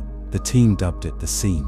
What happened next was documented but never explained. When the ROV was guided toward the seam, its video feed began to desaturate, not flicker, not distort, but bleach, losing color in stages until the feed showed only grayscale. This wasn't due to light levels or camera failure. The raw data stream showed a full color range, but what the system interpreted was pure monochrome. At the exact moment the feed turned entirely black and white, every member of the control crew reported a sharp, overwhelming feeling of déjà vu. Not the vague kind, something deeper. They each claimed they knew the scene on the monitor, that they had seen it before, even though none of them had been part of the original 1998 detection team. Their heart rates spiked, one man fainted, another began speaking in numbers, 12-digit strings that later turned out to be real GPS coordinates, all within the same equilateral network first drawn by the signal. The mission was aborted. They retrieved the ROV. Its casing was warped, bent slightly inward, though pressure had remained constant. Its tether cable was singed in a spiral pattern, And the hull, previously painted with fluorescent tracking stripes, now had one detail missing: the reflection. Under light, the paint absorbed everything. Nothing bounced back. The color had not faded. It had been consumed. Back on land, the data was passed for months. Analysts discovered that the pulse sequence received by the arrays was not a simple signal. It was a loop, a recursive pattern that, when converted into 3D audio modeling, formed a torus like a donut, but folded. This shape matched theoretical models of space-time curvature, predicted by certain extreme physics simulations involving gravity wells. One physicist, brought in unofficially, described it as a map not just of space but of motion through memory. His theory was terrifying, that the signal wasn't guiding the ship to a location, but to a repetition, a place that did not exist in time as we understand it, but in return, a place that is only ever revisited, because it never stopped happening. The clicking, not communication, echoes of others who had passed through before, the seam, not a scar, a hinge. In 2004, one of the researchers, now working privately, attempted to cross-reference the 37 signal coordinates with historical maritime data. He found a pattern. Every one of those points correlated with the final known position of a ship that had disappeared without explanation between the years 1880 and 1975. No distress, no survivors, just lost. And worse, 7 of those ships had reappeared, decades later, thousands of miles away, unmanned and rotting, with no understanding of where they'd gone. Every one had a strange carving etched somewhere on the vessel, a triangle with a spiral in the center, the same shape encoded in the coordinates. The ocean has no memory, they say, but something below remembers us. It knows where we've been, it knows where we end up, and sometimes it calls us back, not to punish, not to destroy, but to reintegrate, because we were always meant to return, not just to the sea, to the pattern. Part 15. The bunker below the abyss. In the late 1970s, during the peak of Cold War underwater surveillance efforts, the United States Navy constructed a listening post in a trench so deep and geologically unstable, it was kept off all official oceanographic records. Codenamed Site N73, it was located somewhere near the Kermadec Trench northeast of New Zealand, at a depth of just under 9,000 meters. Unlike traditional military installations built for seismic tracking or submarine detection, N73 was created in response to something older, something buried beneath layers of military secrecy and deep-time mythology. Internal memos described the operation not as strategic or defensive, but archival. It was not meant to guard the sea, it was meant to listen for the past. The initial purpose of Site N73 began decades earlier in 1936, when an early German expedition aboard the Meteor reported strange sub-bottom sonar anomalies while mapping the South Pacific seafloor. They recorded layered cavities within the oceanic crust, empty pockets beneath the sediment that did not match any known geologic formation. These cavities reflected sonar not in pulses, but in harmonics, creating chords instead of echoes. The data was ignored for decades, but in 1959, Soviet scientists operating near the same region reported identical results. Sound wells that responded to sonar with complex tonal vibrations, as if the rock itself had been hollowed out and left humming. By 1972, the United States had launched Project Chant, a black-budget program investigating deep-sea resonant voids. Site N73 was its crown jewel. Constructed over 18 months using experimental pressurized modules, lowered into the trench one by one, it was manned by a small crew of engineers, linguists and geophysicists. Unusual for a military outpost, it also included a crypto-historian, a scholar of forgotten languages and archaic symbols. That alone hinted at what they expected to find. For a year, nothing happened. The station monitored low-frequency shifts in the trench, catalogued minor tremors, and detected the slow churn of geothermal currents. Then in December 1979, one of the signal monitors picked up a burst of infrasound from directly beneath the station, an impossibly low-frequency vibration that continued for 6 hours. It didn't match tectonic activity, it didn't decay like a quake, it pulsed with rhythm and interval, like speech slowed 1,000-fold. The crew nicknamed it the sermon. What followed was 17 days of silence. Then on January 5, 1980, the sound returned, this time shorter and cleaner. 2 minutes. Structured. with clear amplitude variation that suggested syllables or breaks. The cryopoto historian, Dr. William Hayes, fed the signal through phonetic modeling software and began to isolate recurring forms. What he discovered chilled him. The sound sequence didn't match any terrestrial language, but its shape resembled early Mesopotamian cuneiform, not in meaning, but in rhythm, a method of expression not based in grammar or lexicon, but in pressure, like a sentence compressed into gravity. He theorized that the pulses weren't vocal, they were remembered events. That somehow the structure beneath the trench wasn't transmitting sound in real time, it was releasing the memory of something that had once spoken. A geological playback, echoing the voice of something that had died, or something that was still buried thinking. Then the dreams began. Over the course of 3 weeks, all 5 crew members reported vivid, identical dreams of sinking through endless water, but not drowning. Of structures made of bone and basalt, of corridors shaped by heat, pulsing with organic light. They dreamed of staircases that descended forever, and at the bottom, a sealed chamber carved with symbols no one could translate, except for one. A spiral, nested within a triangle. One technician tried to leave the station in an emergency escape pod. He never reached the surface. The pod was recovered floating days later, empty, with the hatch sealed from the inside. No sign of struggle, just a single phrase etched with shaking fingers into the condensation of the interior viewport. "We are beneath what remembers time." The Navy sealed the station, all data was classified and the trench marked as unstable. Years later, deep-sea mapping of the Kermadec region mysteriously skipped a swath of territory that just happened to overlap the last known coordinates of Site N73. No future expeditions were allowed in the area, but local fishermen still whisper stories of strange lights far below the surface, of sudden, inexplicable pressure drops, of fishing lines that go slack for minutes, then come back heavier, though they catch nothing. One civilian vessel passing through the area in 2008 reported an odd sonar ping, a triple echo pattern never seen before. When plotted, the pings formed a shape, a triangle. Inside it, 3 recursive loops. When sound engineers modeled the echoes in 3D, the resulting waveform resembled a spiral descending through layers, not of sound, but time. Hayes, long retired and living in obscurity, was found dead in 2011 with hundreds of pages of handwritten notes around his body.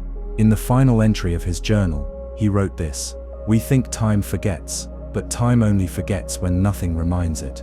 The sea has not forgotten, it is just waiting. And beneath it, something is still speaking. Very slowly, so we can't hear the full sentence until it's far too late." No trace of Site N73 remains on official records, but its signal still returns every 41 years, almost to the day, and each time it speaks a little louder. Part 16. The submarine that surfaced in the wrong year.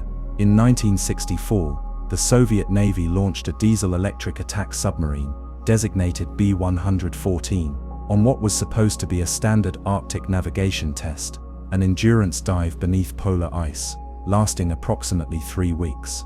The route was classified, its purpose shrouded in Cold War ambiguity, though declassified logs hint at experimental navigation systems being tested, including magnetic mapping tools never before used at depth. The vessel was last recorded entering the Kara Sea, and then, as far as official records are concerned, it vanished. No distress call, no wreckage, no leak. For 61 years, B-114 was a cold line item in Soviet archives, presumed lost to crush depth, entombed somewhere under the ice in one of the most unreachable sectors of the ocean. But on April 4, 2025, more than half a century later, B-114 resurfaced. Not metaphorically, literally. An Icelandic fishing trawler named Freyja's Call was conducting routine net deployments 40 nautical miles south of Jan Mayen Island, in waters regularly patrolled, mapped and scanned for decades. They reported a sudden mechanical alert, depth sensors blipped, then failed entirely. Sonar returned what appeared to be a rising mass, large and solid. Moments later, the weathered silhouette of a submarine breached the surface, slowly, gently, as if surfacing from a shallow dive. It was B-114, entire, intact, covered in a thin veil of silt, but unmarked by corrosion, pressure collapse or ice damage. No hatches were breached. No sign of trauma. The paint still bore the original hull number, slightly faded. And inside, what investigators would later find challenged every known law of physics, biology, and time. The interior of the vessel was in stasis. Food trays sat on metal tables. Cups were half filled. A game of chess remained unfinished in the crew quarters. Beds were made. Instruments hummed with faint power, as if drawing from a system that hadn't aged a day. But the most shocking discovery was the crew itself. They were there, all 87 officers and sailors, perfectly preserved.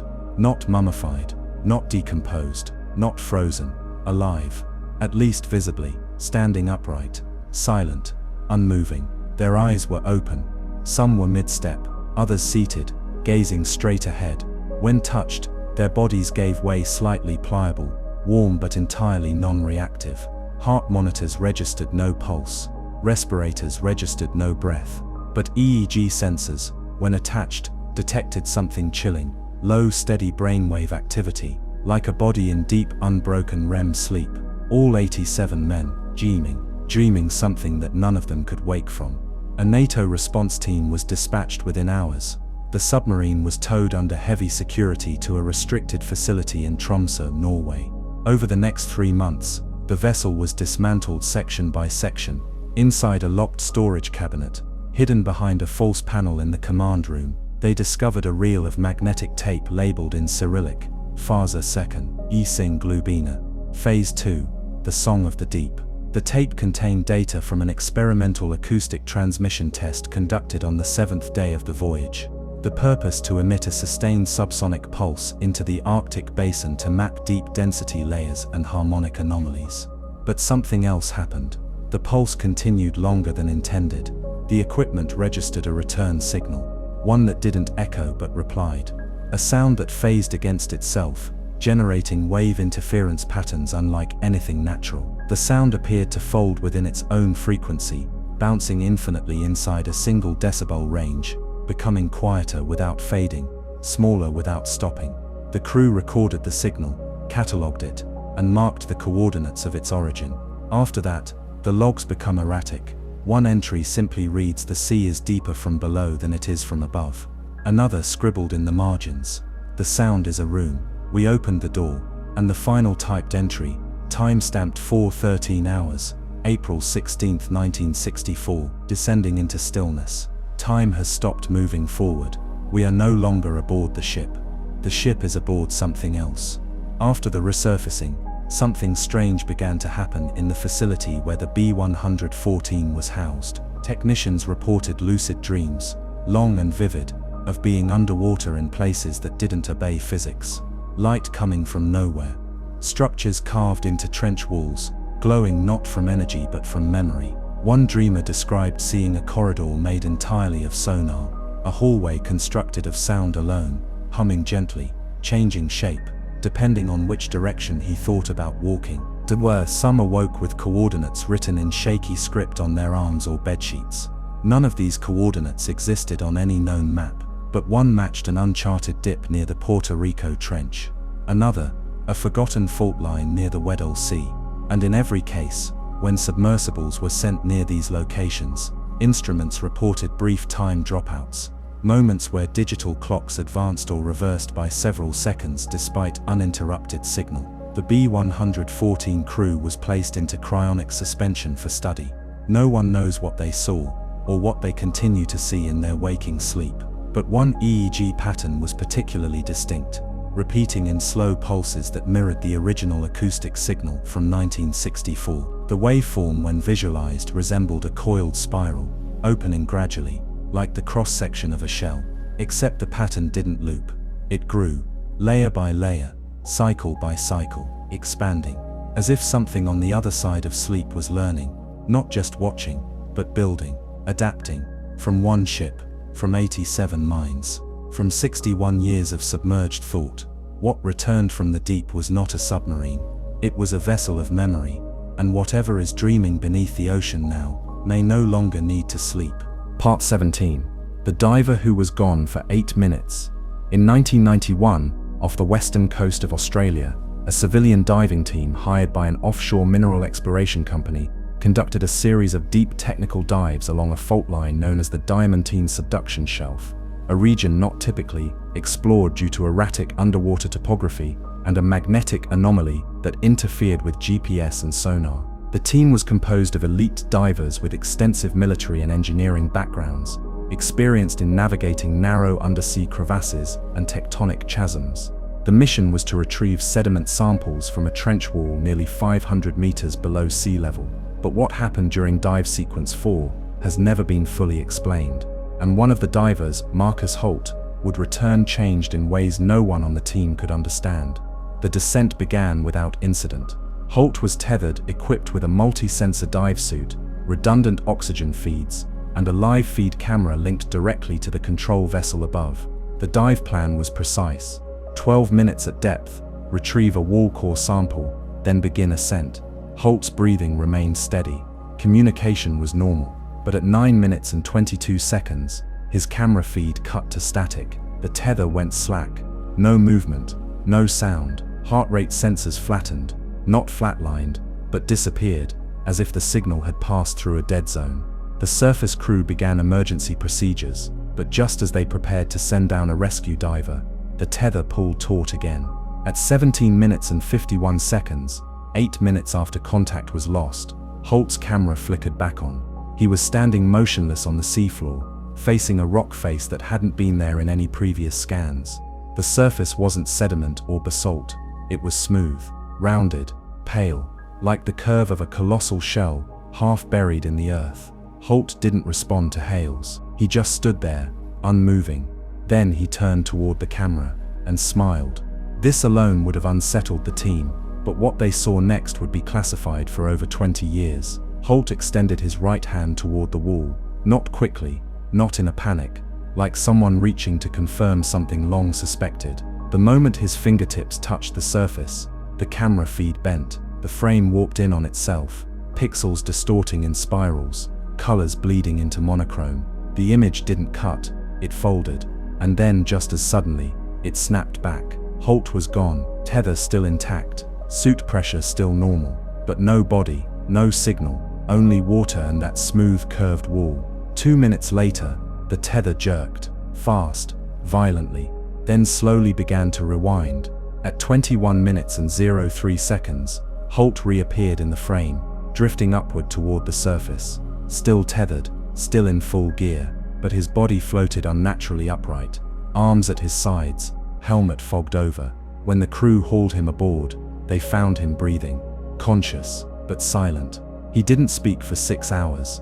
Medical teams found no trauma, no oxygen deprivation, no decompression sickness, but something was wrong. His eyes wouldn't focus. He couldn't keep track of conversations, and when he finally did speak, his words were slow, deliberate, as though choosing each syllable took effort. He didn't remember the dive, not in the way others remember. He remembered being somewhere else. He described a place made of light that didn't shine, walls that felt like memory, and a shape, not a creature, not a machine, just a presence, vast, without edge.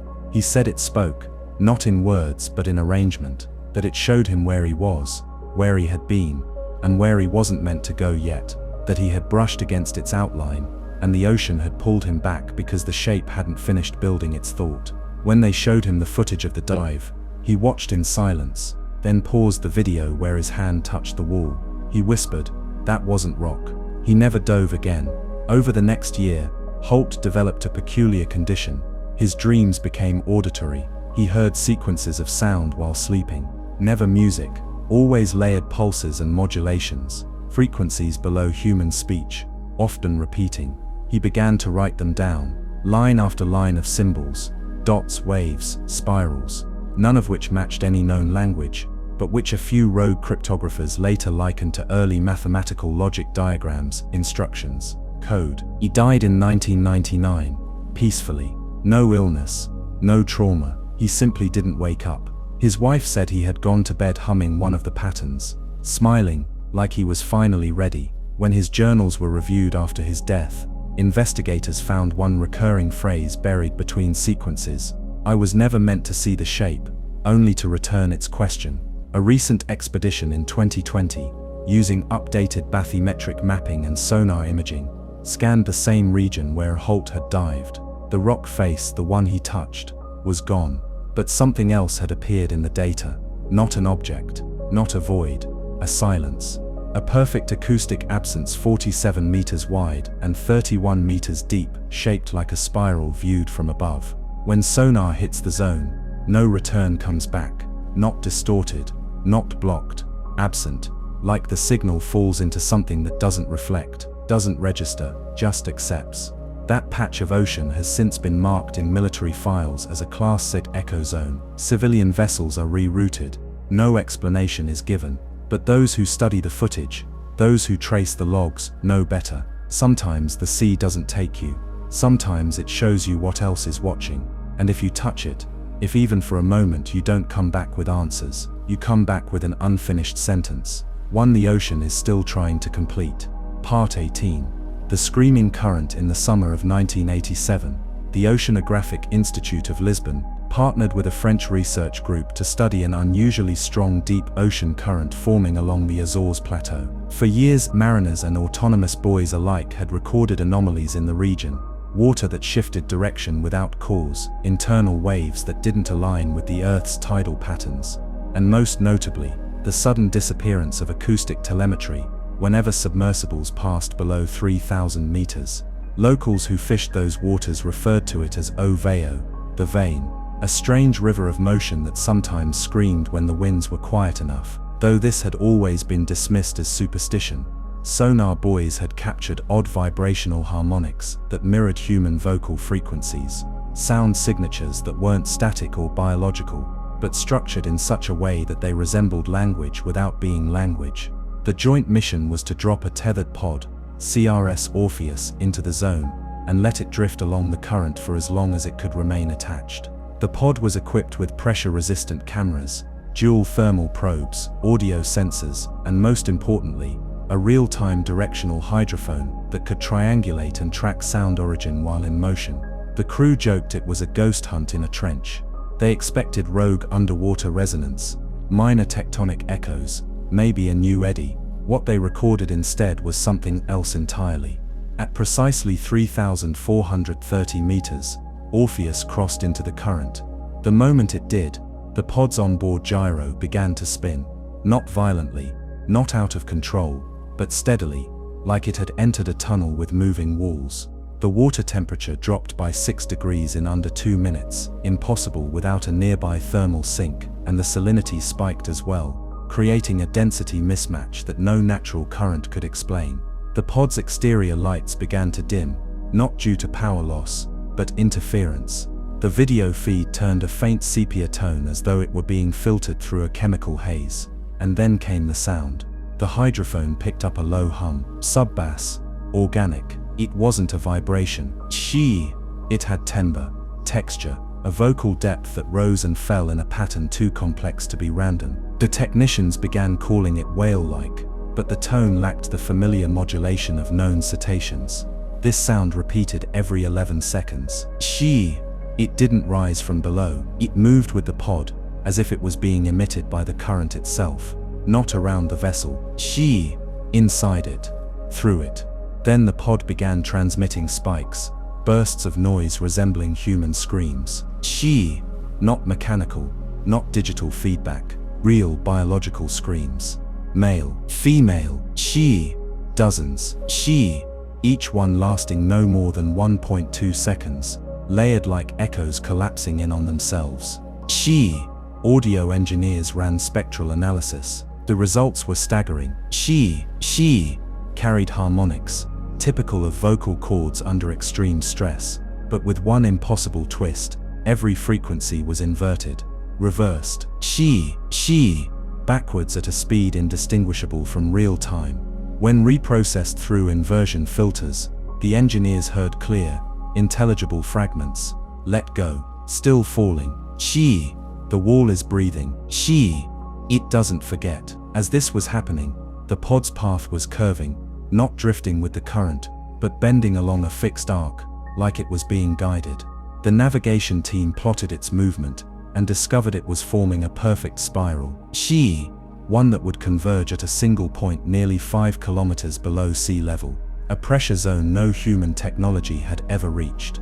And then the pod stopped transmitting. Not suddenly. It didn't cut. It faded. Not long after, a final sound came through. Barely audible, buried beneath water pressure, static and turbulence. A soft voice. Whispering. Multiple analysts confirmed it matched no one on the research team. The whisper said only one thing. You followed the vein back to the heart. The team recalled the pod. The winch strained, but it ascended. Lowly, heavily. When it breached the surface, the vessel was intact, but the interior was not. Its camera lens was cracked from inside.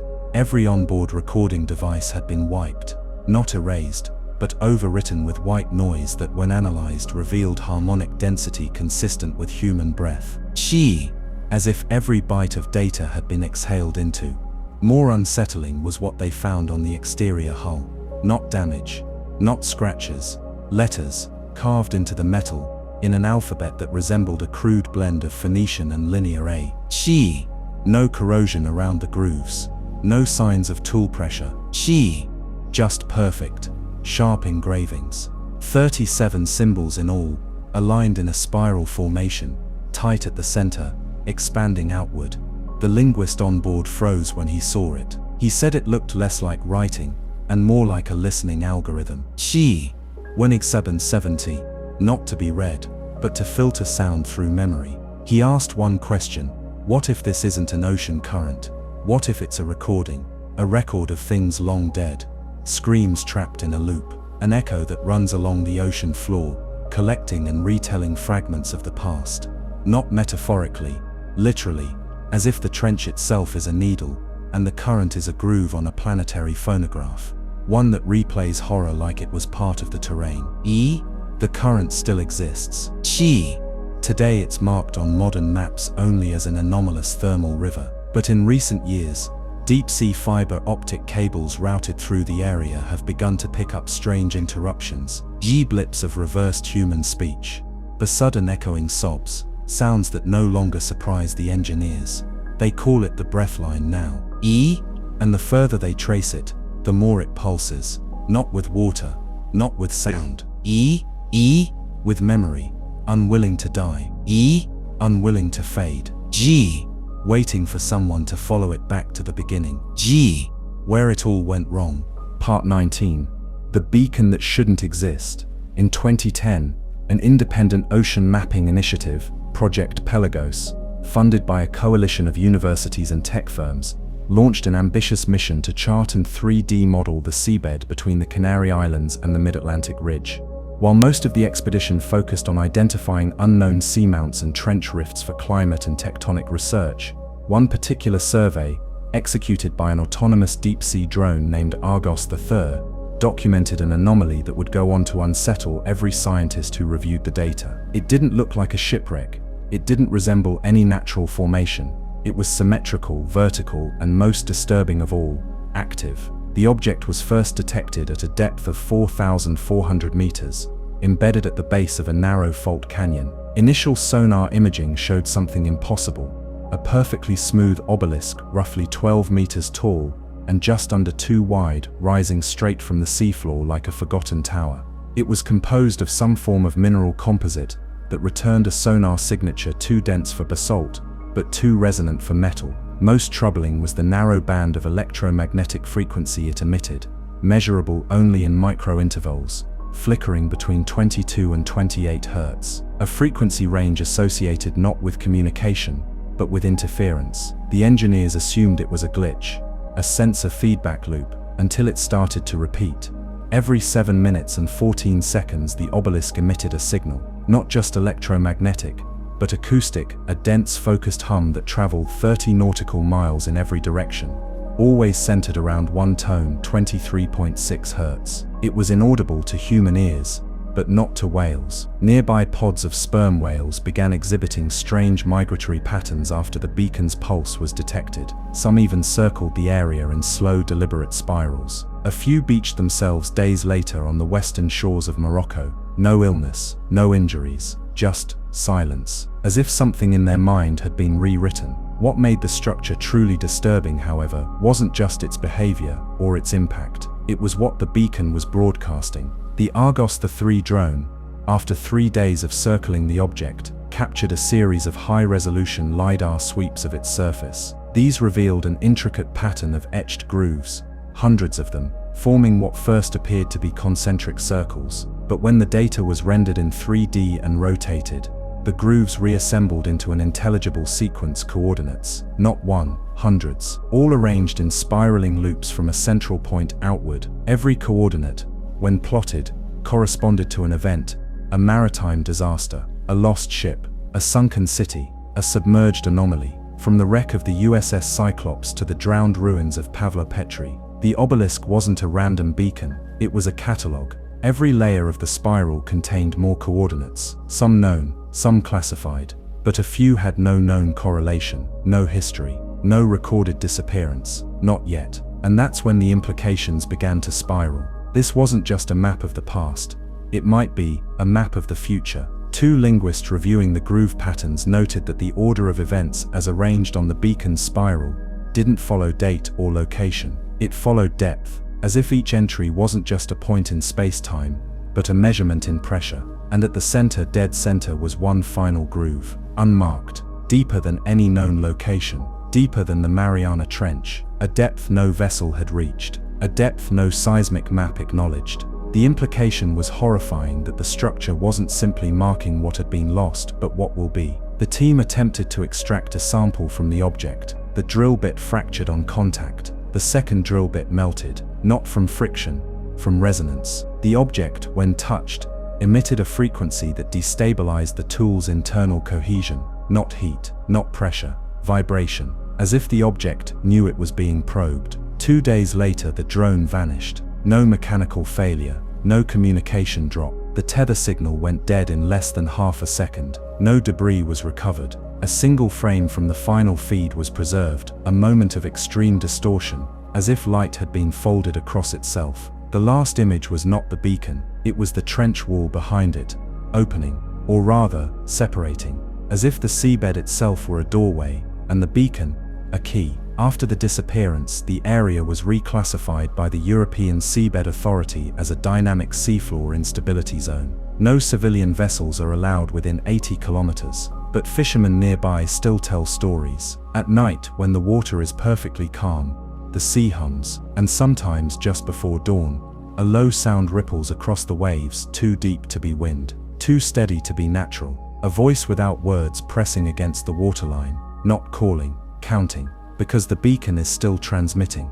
The pulse has changed ever so slightly. The cycle is now 7 minutes and 13 seconds, which means something shifted, something moved, something got closer, and still the spiral grows. Each new loop contains more grooves, more coordinates, some with names, some without. One of them is yours, Part 20, the depth, where no light bends. In 1998, a multinational coalition of marine geologists and astrophysicists was awarded rare UN funding to study the Hossan Abyss, an uncharted depression in the far South Pacific, nearly 900 kilometers northeast of Antarctica. It was an accidental discovery, found not by sonar but through the gravitational lensing of satellite imagery, where light curves slightly as it passes over a massive object. Except this wasn't land or mountain or volcano. It was a hole. A pressure anomaly so extreme it subtly bent light from above the ocean's surface, a pit that pulled not only water downward, but photons with it. Scientists called it gravitational dimpling. The locals, few as they were, had a simpler name passed down in whalers' journals from the 1800s, the Dark Mouth. From the start, the Hossan Abyss defied explanation. It wasn't part of any known trench system, no subduction zone, no fault line, no volcanic signature. Just a perfect, almost circular void in the seafloor nearly 60 kilometers wide and descending endlessly. Sonar refused to return from its center. Depth scanners broke, lasers diffused. Even light, natural or artificial, refused to bounce. It didn't fade into shadow. It stopped, vanished. As if beyond a certain point, space itself did not behave. The first deep probe was launched in December. The Helios Array, an unmanned vessel with reinforced plating, 4 redundant power systems and a multi-spectrum visual processor, descended into the dark mouth tethered by 8 kilometers of carbon fiber line. At 6,700 meters, the sensors registered sudden silence, not mechanical failure. Environmental absence, all measurable current dropped to zero. No turbulence, no resistance, just smooth frictionless descent, as though gravity itself was being curated. And then came the video feed. At first, nothing. Blackness. Then one by one the image channels stabilized, not from external light, but from internal reflection. The cameras were seeing, not with illumination, but with shape memory, outlines, textures and structures that couldn't be real. The floor of the abyss was not a crater, it was architecture, massive, interlocking geometries of impossible scale, not coral, not volcanic rock, something more deliberate, seamless slabs of material that curved with unnatural precision, triangles within spirals, chambers with no visible walls but sudden angles, entire corridors that existed only when looked at from a certain direction, structures that shifted when viewed from different angles, but which never moved. A 3D optical illusion built into the ocean's crust. Then the Helios feed picked up movement, something in the distance. It wasn't swimming, it wasn't drifting, it pivoted, like a massive reflective surface turning just enough to suggest depth, but not detail. It wasn't shaped like any life form, it was shape itself, edges and negative space, rotating through dimension. When the Helios attempted to focus, all video channels cut, the telemetry spiked. Pressure dropped to zero for 3 seconds, which shouldn't have been possible. Timestamps jittered, hours skipped forward. The probe's internal atomic clock registered a 71-second gap. When the feed returned, the probe was above the structures again, but the geometry was different, not rearranged, more complete, as if it had been building while unwatched. A final message was logged by the Helios AI before the uplink was severed. A line of simple binary, easily decoded. Light does not die here, it stays to remember. And then nothing. The probe was lost. Attempts to send in a second drone failed immediately.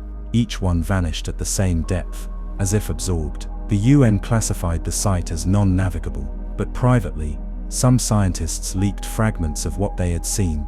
Distorted LiDAR scans showing impossible angles, heat maps showing no thermal variation, and worst of all, a single audio recording. It wasn't an explosion, it wasn't a scream, it was the sound of water, fleeing. A vibration where molecules repelled instead of pressed, like the ocean itself was trying to retreat. A perfect silence followed. One physicist who analyzed the recording described it like this: "It's the sound of reality blinking."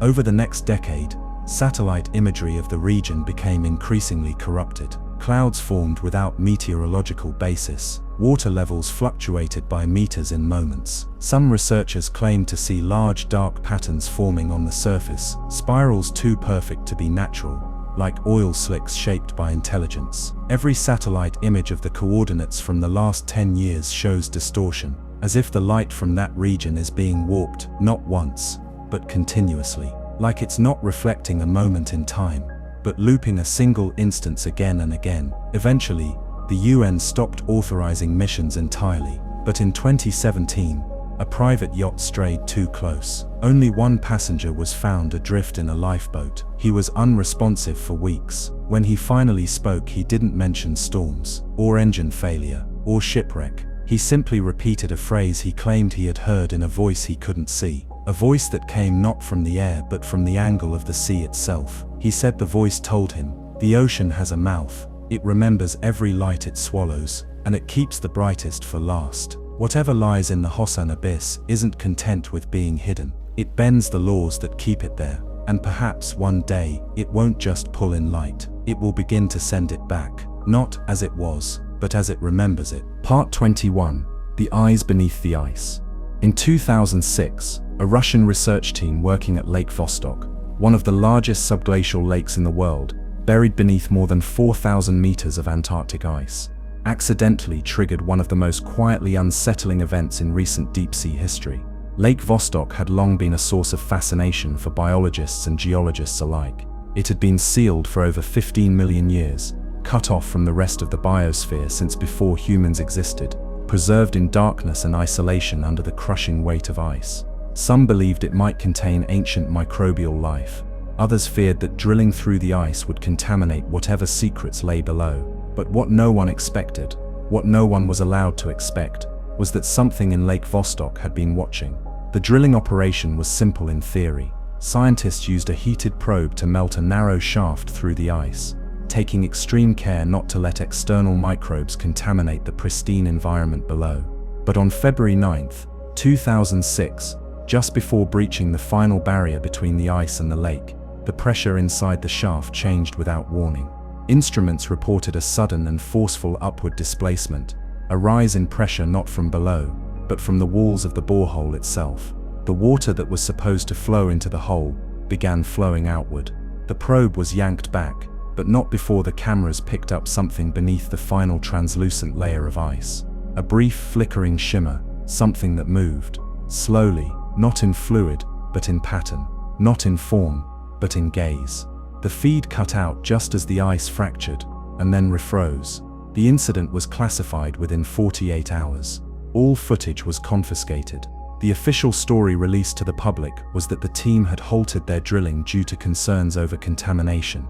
But leaked internal memos between Russian hydrologists and military intelligence revealed another truth. The probe had triggered a response, and the water in the shaft, after being sealed and retrieved, contained something no one could explain. Not a microbe, not a fossil, a trace pattern, circular, concentric, in the same shape as a human iris. A perfect eye, 3.1 millimeters wide, burned into the trace minerals of the water itself, impossible, but undeniable. Not imprinted onto the container, not formed by bubbles, crystallized into the molecular arrangement of the fluid. The scientists were baffled. The generals were not. They had seen something like this before. In 1992, a Soviet submarine operating in the Southern Ocean had encountered an acoustic anomaly while submerged. The crew described hearing a rhythmic tapping from below the hull, 12 taps, spaced evenly, repeating in patterns that slowly increased in complexity. When sonar was activated, it returned a ghost signal, an inverted frequency map shaped not like terrain, but like an iris. And now, in Lake Vostok, sealed away for eons, something had responded in exactly the same pattern. For weeks after the borehole closed, strange seismic activity occurred in the ice shelf above the lake. Tiny, perfectly circular tremors, always centered on the shaft, always rhythmic, as if something was testing the boundaries, trying to remember how the surface worked. Then the dreams began. 3 members of the team began waking up at the same time each night, 3:17 a.m., complaining of identical visions. They described floating in perfect darkness, surrounded by walls that pulsed like muscle. They weren't drowning, they weren't cold, but they couldn't move. And somewhere in the dark, something blinked. Not a creature, not a threat, just awareness. As if the darkness itself had a pupil, and it had finally dilated. One of the scientists, a geologist named Belikov, began drawing concentric diagrams in his notebook. He didn't remember doing it. Each diagram was accompanied by cryptic phrases, written in a language that resembled Proto-Cyrillic, but with inverted syntax. Translated phonetically, one phrase appeared over and over: "The watcher beneath does not sleep. It forgets forward." Belikov disappeared 10 days later. His tent was found open, footprints leading away toward the glacier edge and stopping. No body, no trace. His final journal entry was dated the morning before: "I've seen the pressure. It is not pushing from below. It is leaning in, through the ice. Through time, the eye is not watching us. It is remembering us." Satellite scans of Lake Vostok have since shown slow but measurable shifts in the geometry of the ice above. Not from melting, not tectonics, movement from within, a shape forming from below. A soft dome, pushing outward in slow motion, circular, steady, and perfectly smooth. And at its center, the last recorded thermal scan shows a cold spot, not warmer than the surrounding ice, but colder, much colder. A circular void that doesn't rise or fall with the seasons. A fixed, perfectly preserved hollow in the structure of the lake, 10 meters wide, flat, dark, exactly the size of a human eye, scaled to a being the size of a cathedral. And it's still there, still watching, not because it chose to. Chew. Because now, we looked back. Chew. The ship that sank before it was built.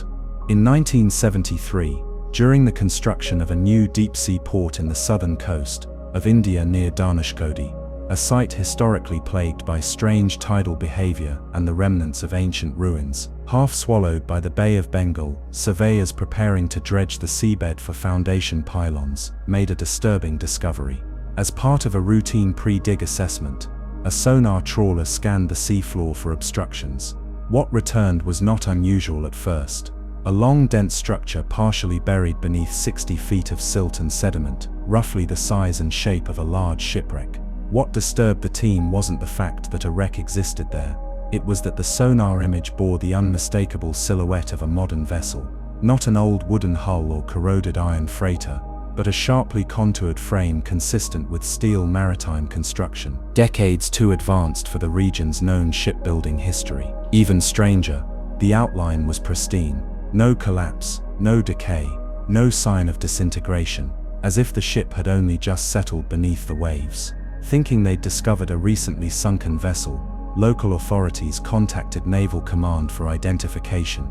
They cross-referenced the shape with all known maritime losses and manifests across Asia, Australia, and Africa. The verdict: no ship of that class had ever been lost there. But just to be sure, they raised a section of the object. What emerged stunned everyone present. Steel plating, aft section, welds still smooth.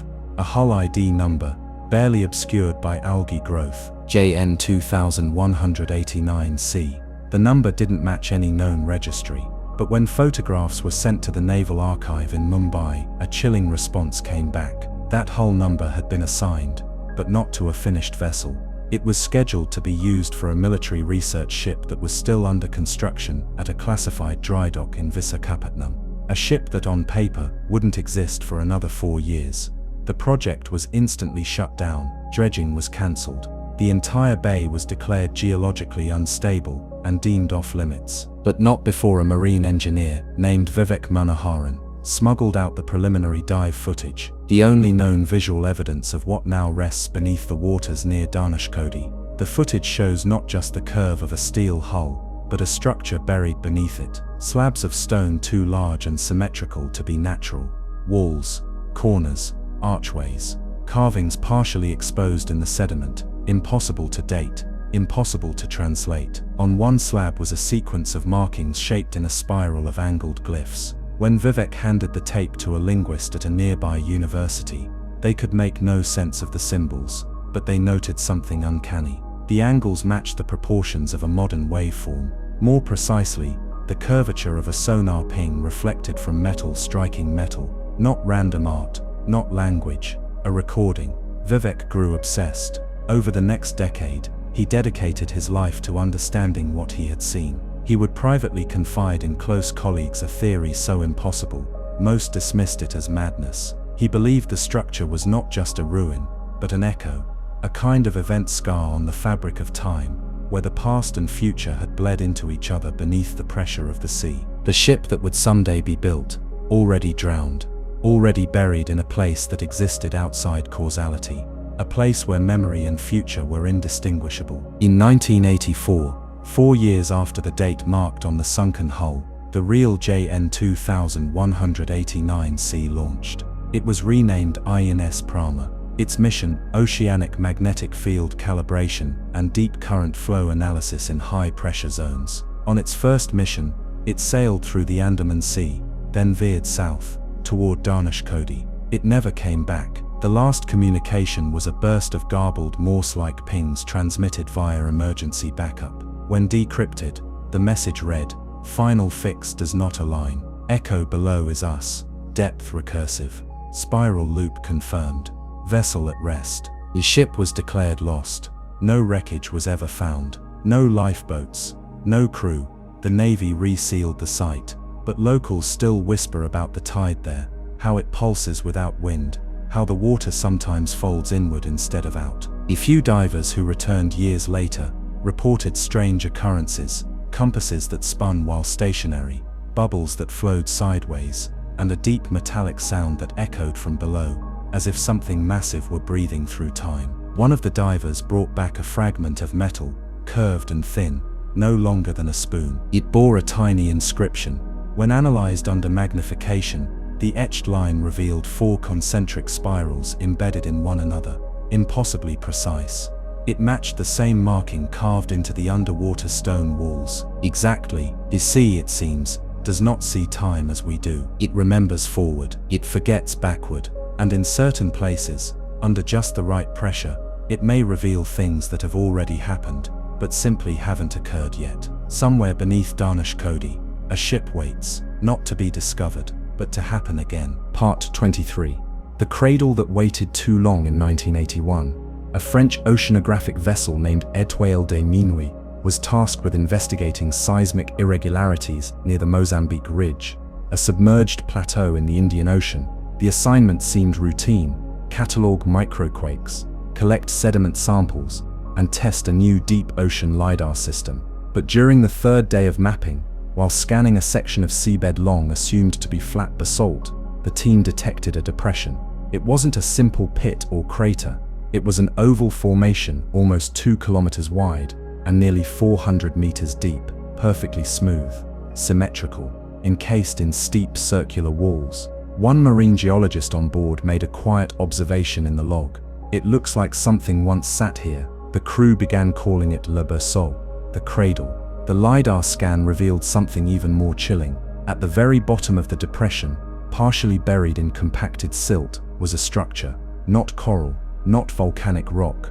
It was a dome, seamless, half-submerged, spherical with a flattened base, 25 meters across. It had no doors, no visible markings, but its contour was too perfect to be natural. Made of some unknown reflective material, it distorted sonar. The shape didn't bounce signals back in normal patterns. It scattered them like a prism. The deeper the probe went, the harder it became to fix the dome in place. It was as if space around it refused to stabilize. They tried to raise samples from the seabed around the dome, but drills seized. Electronics shorted. One technician reported that the moment the sample arm extended near the structure, he felt an unbearable ringing in his ears, despite being aboard the ship. Moments later, his nose began to bleed. He would later claim he heard something beneath the static in the comms. A voice, female, whispering not in language, but in intent. Something that didn't speak to his ears. Something that leaned into his memory. The captain made the decision to withdraw and mark the site for later study. The crew left shaken, unnerved by a persistent humming in the ship's lower hull that hadn't existed before the scan. They thought that would be the end of it. But the dome resurfaced 14 years later, not physically, not in the ocean. In 1995, a child in Reunion Island, over 1,000 kilometers west of the ridge, was found drawing identical diagrams to the dome's LiDAR image in the dirt behind her school. Not just the dome itself, but the cradle around it. When questioned, she simply said, "It's waiting for its voice to return." Her parents denied ever taking her to the ocean. No television programs had shown her anything remotely similar. A neurologist who examined her found no evidence of trauma or delusion. But during the consultation, the child began humming a tune. It was soft, repetitive, oddly harmonic. When recorded and fed through spectrogram software, the pattern revealed an acoustic fingerprint, a layered sequence nearly identical to a deep-sea infrasound recording captured by the French ship during their 1981 expedition. Somehow, the child had reproduced an exact match of the frequency the dome emitted. Word of this reached the original crew. One by one, the surviving scientists reported dreams, some of places they'd never been, others of being submerged in viscous, dimly lit water, floating near a vast structure that pulsed with warmth, like an egg waiting to crack. Many dreamed of being watched, not hunted, not threatened, but remembered. A few dreamed of being inside the dome, not as humans, as ideas, reduced to pattern, dissolved into motion, part of a massive sleeping thought that had no mouth, no shape, but the unmistakable weight of intention. And it had been dreaming of them too. 2 years later, a seismic event occurred near the Mozambique Ridge. Not an earthquake, a reversal. Sensors picked up a strange echo at the cradle's coordinates. The crust didn't rupture outward, it collapsed inward, as if the seafloor had taken a breath. When satellites were consulted, they registered nothing but a slight increase in water temperature, exactly 1.73 degrees. No plume. Out. Just warmth, like something woke up. The dome was never found again, but the LiDAR maps remain, and recently, researchers reanalyzing the data discovered that the depression, the cradle, was not a depression at all. It was a negative relief. The dome hadn't crashed into the seabed, it had grown out of it. Mineral analysis showed traces of rare compounds not found in any known part of the oceanic crust. More disturbingly, microfracture modeling revealed the seafloor in that region had subtly shifted, not from tectonic stress, but from restructuring, as though the earth had been molded, pressed from beneath like fingers curling in the sand. One marine physicist proposed a theory before being quietly removed from the project, that the dome wasn't an object. Was a handprint. A memory that had mass, a thought so dense and so ancient, it had folded itself into matter, waiting for the right frequency to recall it. See it back into motion. And when asked what that frequency was, he said only this: it will be the last song we remember. The cradle is still there, empty now, but the ocean doesn't forget its children. It only waits until the next one returns. Part 24. The signal that answered itself in 2002, a deep-sea listening station operated by the International Oceanic Surveillance Network, buried in the central Pacific between the Line Islands and the Clarion Fracture Zone, picked up what was initially assumed to be a rogue sonar bounce. It was brief, only 1.8 seconds in duration, but unusually clean. It repeated after 11 hours and 12 minutes, then again in precise intervals over the next 5 days. When the signal was examined more closely, analysts realized it wasn't a bounce at all. It was an originating pulse. The sound came not from a known vessel or earthquake, but from the absolute center of an uncharted trench too deep to have been formed by any mapped tectonic activity. The signal consisted of 3 distinct tonal structures, the first a subharmonic rumble, the second a chime-like resonance that decayed in golden ratio intervals, and the third a high-frequency spike that matched no biological or geological source on record. The transmission was logged, analyzed and shelved, until something stranger happened exactly 1 year later. 2003. Precisely to the second after the original signal was first recorded, the same station received a response. This time the sequence was inverted.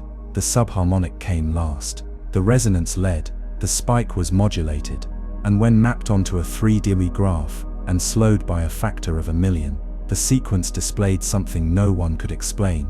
A helix, not random, not symmetrical, but structured in a way that resembled language, except instead of letters, it used motion across time.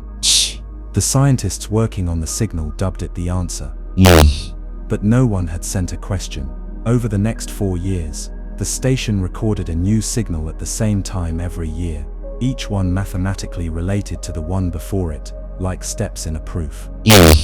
A progression not of words, but of intention. It was as if something beneath the trench wasn't speaking in the way we understand, but building a thought across intervals. One scientist described it as listening to a cathedral form brick by brick from silence. Another likened it to dream logic, where meaning doesn't unfold through syntax, but through shape, recursion and emotional weight. By 2008, the signals had formed a spiral when plotted across the X and Y time frequency axis. But in 2009, the spiral changed. It folded inward, compressing each tone closer, denser. The signal was evolving, not broadcasting, but reaching. And then in 2010, it stopped. No explanation, no final tone. Just silence. The station remained online, fully functional, all equipment verified. There was nothing wrong with the hardware. Just absence. That's when an analyst decided to cross-reference the past 9 signal pulses against geological data. What he discovered was deeply unsettling. Each signal, when overlaid with tectonic microseismic data, correlated perfectly with stress points in the Earth's crust, locations where pressure had been quietly accumulating, but where no known fault line existed. Worse, in 6 of those locations, massive underwater landslides occurred within weeks of each signal being logged. It was as if the pulses were warnings, or worse, triggers. Then came the real horror. One researcher, an ex-SETI physicist who had shifted to acoustic oceanography, noticed something no one else had seen. When he analyzed the very first signal again and stripped the harmonics from the subharmonic component, isolated a pattern buried in the static, one that hadn't been visible until new filtering algorithms were applied. Was binary, a simple repeating strand, but not one that translated to letters. It was a frequency mirror, a signature designed to be recognized by its reflection. And when he ran the signal back through itself, it produced a clean audio wave. The wave, when translated into hertz to light wavelength conversions, produced a very faint ultraviolet flash inside the observation lab's sealed analysis chamber, only for a millisecond. But in that moment, every light sensor in the room shut down, not from overload, but from something else, something that resembled not darkness, but null, not zero, anti-light. Went blind that night. No injury, no trauma. His retinas weren't damaged, but his visual cortex stopped responding to external input. His last words before losing his sight entirely were, "I saw the silence turn to glass, and it stared back." After this, the signal logs were classified. The station was rebranded under geological mapping purposes, but whispers among deep-sea researchers continued. Some claimed the original signal had been heard before, once briefly, in 1968, during a failed US submarine mission beneath the Philippine Sea. Others believed the signal was not a call from the deep, but a loop, something buried in the Earth's memory, playing again and again until it was finally noticed. A few believed the signal was not extraterrestrial or even terrestrial, but temporal, a message from Earth, not to space, but to itself, sent forward through pressure, time and depth.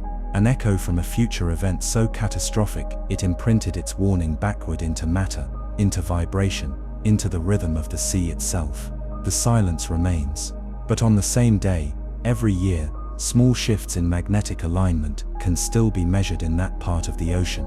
A faint tension in the crust, a vibration that doesn't pulse. It waits. And maybe, just maybe, it isn't done answering. Maybe it's waiting for us to finally understand what the question was. Or maybe the answer is already inside us, and the deep is simply reminding us where it came from. Part 25. The Anchor in the Sky. In 1994, a research satellite designed to study atmospheric pressure anomalies over the South Atlantic anomaly, a region where the Earth's magnetic field dips unusually close to the surface, picked up a strange reading that at first seemed like a software malfunction. The satellite's LiDAR sensor, which scanned ocean surface elevations for subtle gravitational shifts, registered a persistent distortion off the coast of Tristan da Cunha. Not a wave, not a swell. A depression, a perfectly symmetrical one. 2 kilometers wide and just under 70 centimeters deep, not visually perceptible from above, but mathematically impossible to ignore. For 3 weeks the anomaly held. It moved only slightly, drifting less than 200 meters east during the entire observation period. Its shape did not deform. Its pressure signature did not fluctuate. It remained perfectly circular, resistant to tidal influence, as if something beneath the water was holding the surface down.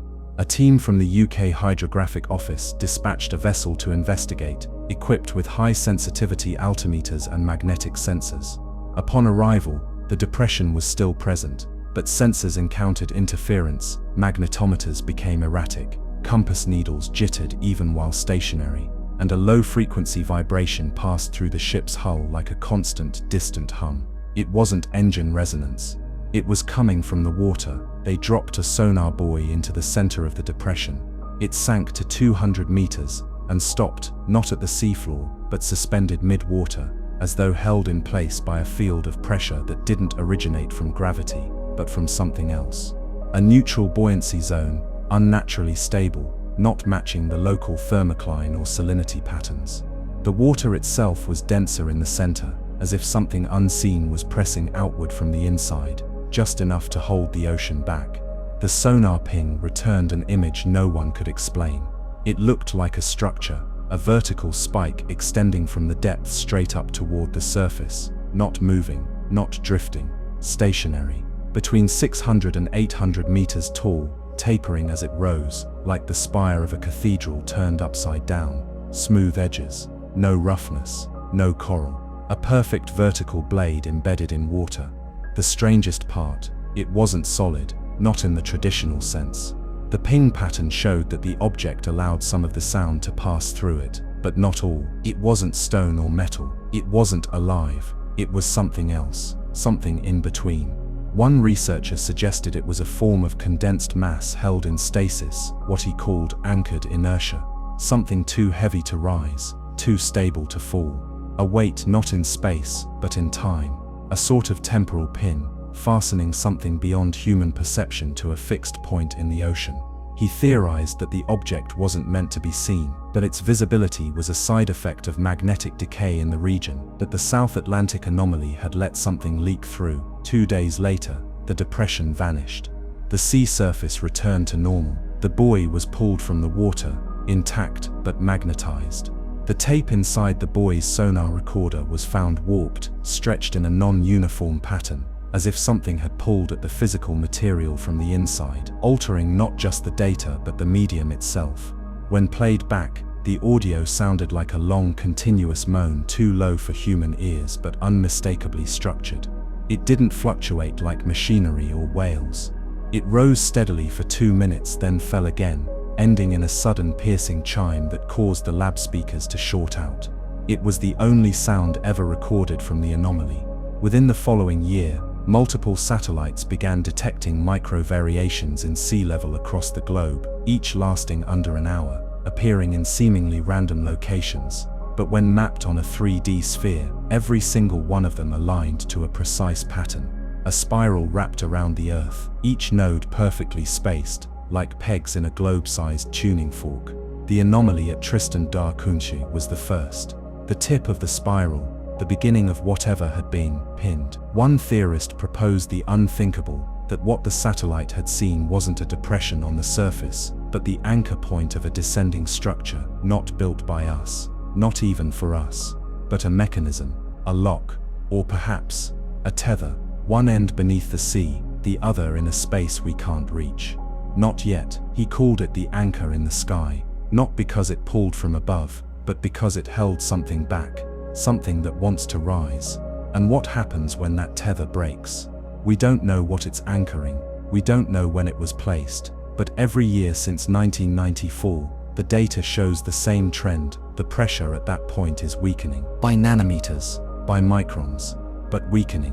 One day the depression will rise, the surface will flatten, the spike will dissolve, and whatever was pinned will unfold, not like a creature, not like a weapon, like an idea too heavy to float, too patient to die, and too complex to arrive all at once. But it's coming, and the ocean remembers where the tether was tied. Part 26. The Forest Under the Sea. In 1989, a team of marine biologists from the University of Bergen embarked on a months-long research expedition into the Norwegian Sea to study benthic ecosystems, specifically deep-water coral and sponge fields that had remained mostly unexamined due to harsh underwater currents and near-permanent darkness. The project was ambitious, funded by a joint effort between the university and several Nordic scientific institutions, and included the deployment of a newly designed submersible drone named Lyra, equipped with high-resolution cameras, acoustic imaging, and autonomous pathfinding software. The mission took a turn on the 23rd day, when Lyra was directed to investigate an abnormally flat trench at a depth of just under 2,400 meters. The initial sonar suggested there was nothing unusual, until the drone descended further and the terrain abruptly changed. The flat trench wasn't flat, it was smooth because it had been cleared. What appeared next on the video feed did not match any known marine structure. Massive vertical forms began to appear in the distance, each rising like a column from the seafloor. As Lyra moved closer, the shapes clarified, not pillars, not rocks, but enormous upright structures, resembling tree trunks. Thick, contoured, uneven in texture, they weren't made of stone or coral. They were dark, with a dull biological sheen, branching off in twisted spiraling arms that extended upward into the blackness. One marine botanist described them as resembling trees made of cartilage. The growths had no leaves, no algae, No barnacles, no evidence of marine life clinging to them, as if the surrounding ecosystem had chosen to avoid this space entirely. No movement, no current, just a stillness that didn't feel like peace, but expectation. The researchers had found a submerged forest, not fossilized, not dead, preserved, stretching in tight rows for nearly 3 kilometers, each formation spaced too precisely to be natural. Some leaned slightly, some twisted into impossible spirals, but each one faced the same direction, slightly northeast, angled toward a dark, looming rise in the trench wall that later came to be known only as the Hollow Ridge. The seafloor beneath the forest was smooth and pale, like fine silt, with no rocks or debris, and when Lyra's sampling arm attempted to take a call, the instrument jammed. The ground wasn't soft, it was rigid, like hardened clay or compressed bone. When the drill bit was withdrawn, it came back stripped of its edge. Something in the sediment had eroded solid steel. Still, they pressed further. At the forest's edge, the camera feed began to flicker, not erratically, but rhythmically, in sharp, deliberate pulses. The light sensors on the drone picked up faint bioluminescence, not from any creature, but from the trunks themselves. Minute flashes danced across their surfaces, forming faint spiral patterns. When viewed in reverse, the flashing lights revealed sequences that matched ancient Norse runes, though arranged in no coherent linguistic order. One cryptographer, brought in later, speculated that it wasn't language at all, but a memory lattice. A form of storage, written not in words but in sensation, fear, awe, stillness. Encoded not for us, but for whatever left it behind. Then the sound began. It started as a faint clicking, not organic, not tectonic. A sharp, dry staccato, like claws tapping glass. The researchers assumed it was the submersible's frame adjusting to pressure, but the clicking responded to movement. When the drone paused, it stopped. When it advanced, it started again, sometimes behind, sometimes ahead. One technician described it as a sound that wasn't following the drone, but matching it, as though trying to stay just outside the lens. Acoustic imaging revealed nothing. The clicking left no echo. It simply existed in the present moment and vanished the instant it was sought. After 17 minutes, Lyra's sensors went dark, not due to failure, but saturation, as if every input, visual, acoustic, thermal, had been overwhelmed simultaneously. When the feed returned, the forest was gone. The drone was surrounded by open water, but its coordinates hadn't changed. It hadn't moved. The forest had simply vanished, and in its place, only one thing remained. A shape etched into the sediment directly below the drone. A perfect spiral, 15 meters wide, carved not with tools or current, but by pressure, so deep and smooth that it looked grown. Upon recovery, Lyra was found intact, but its memory logs had been wiped, not corrupted, erased. All system timestamps between 241 and 258 were blank, not missing, but overwritten with a single repeating value, 0000000000000. Every file, every log, every voltage spike. One line of code remained in the boot sequence, burned into the drone's startup protocol. The forest listens for what it once was. The project was quietly abandoned. No public papers were released, but fragments of the event leaked years later, shared in quiet conference corners and encrypted emails among marine researchers. Rumors spread about other forests, one off the coast of New Zealand, another near the mid-Atlantic ridge. No evidence, only whispers. But the story always ends the same way. A grove of impossible structures, formed in silence, waiting in rows like monuments to a time before time. Not alive, not dead, remembering, and always, always facing east. Toward the trench, toward something. One oceanographer, now retired, tried to explain it once. He said, "We think forests grow from the ground up, but what if these didn't? What if they fell, not from the sky, from above, the sea, from before the sea, like teeth, like fingers, like thoughts looking for roots? Something wanted to remember what it was, and it chose the deepest silence it could find. And still, beneath the waves, the forest waits, not for light, not for life, but for the sound of itself, being named again." Part 27. The Eyes That Open Only in Darkness. In 2011, an autonomous mining research vessel, owned by a private energy conglomerate, was conducting deep-sea geological surveys near the Java Trench, the deepest part of the Indian Ocean. Their target was a newly discovered mineral anomaly, a thin band of rare earth elements that strangely appeared to shift position in satellite magnetometry scans. It was as if the deposit wasn't fixed in the crust, but drifting slightly, always just out of range. After several days of scanning with no consistent readout, the crew deployed a deep-water rover equipped with adaptive lighting and multispectral lenses to get a visual on the seabed. The rover descended to just under 6,400 meters and entered a zone where all previous sonar returns had failed. The water was still, pressurized, but quiet, not the soft ambient hush of the deep, but a flat line like the ocean itself was holding its breath. The rover's lights illuminated a basin-shaped depression, approximately 700 meters across. The ground was covered not in rock or silt, but in a perfectly smooth glass-like surface, reflective, seamless. No coral, no debris, no sediment buildup, just an impossibly even plane, like the ocean had settled over a giant obsidian mirror. When the rover approached the edge of the basin, something changed. The sensors didn't detect it, the cameras didn't see it, but the light dimmed, not from malfunction, but absorption. The further the rover moved into the center, the more the light seemed to be swallowed by the very water it passed through. Then the surface blinked, not figuratively, not metaphorically. The entire floor of the basin shifted, imperceptibly at first. A flicker, a shimmer, a ripple, and then for exactly 4 seconds, the reflection distorted, just slightly, like a massive translucent eyelid had passed between the rover and the seafloor. It was dismissed as a trick of the current, a thermocline inversion. But when the footage was reviewed frame by frame, the distortion was revealed to have contour, shape, curvature, an outline that wasn't liquid or heat. A spherical lens-like arc that refracted the light of the drone's beam away from the camera. One researcher, watching in slow motion, whispered, "That's a cornea." And then the blinking returned. 3 more times, in intervals of 17 minutes, each one longer and more distinct. The final blink was slow, heavy, not reflexive, but aware, as if something vast and ancient had stirred from hibernation and was simply opening one eye. The drone's pressure sensors began to spike, not from increased depth, but from inward force.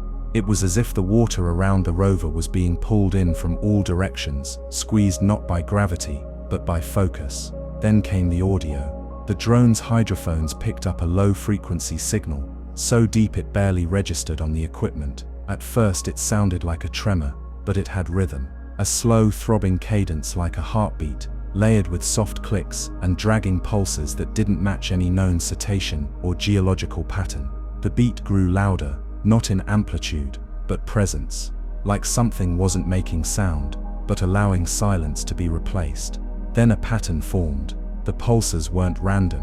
When plotted on a visual grid, they formed a spiral, and at the spiral's center was a repeating interval, a signature identical to the bioluminescent spiral discovered decades earlier in the Challenger Deep, etched into the skin of a previously unidentified deep-sea organism that scientists had presumed extinct.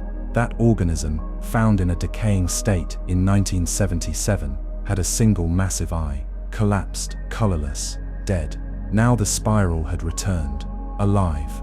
Looking back, without warning, the drone's video feed distorted, not into static, into image. An image that wasn't real, not a reflection, not a transmission, but a moment, a single frame of something impossible, the deck of the research ship seen from below. A perfect view, looking up through thousands of meters of seawater. But the feed came from the drone's front-facing camera, pointed downward at the basin. The reflection had inverted. The eye was showing it what it saw.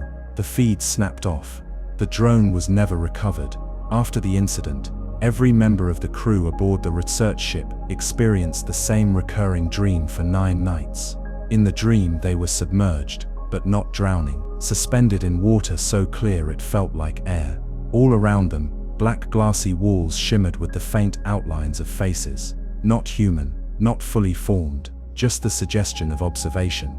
And always, in the distance, one shape never changed, a massive open eye, rimmed with faint rings of light, its pupil wider than a city, fixed on them with absolute stillness. Some of the crew resigned. Others disappeared. A few were hospitalized for psychological disassociation, claiming they could still see the eye in reflective surfaces, mirrors, glass, dark puddles. One researcher carved spiral patterns into her forearms, saying she had to close the thought before it opened any further. The basin has never been found again. Some say it was a dream, a mass hallucination triggered by pressure and darkness.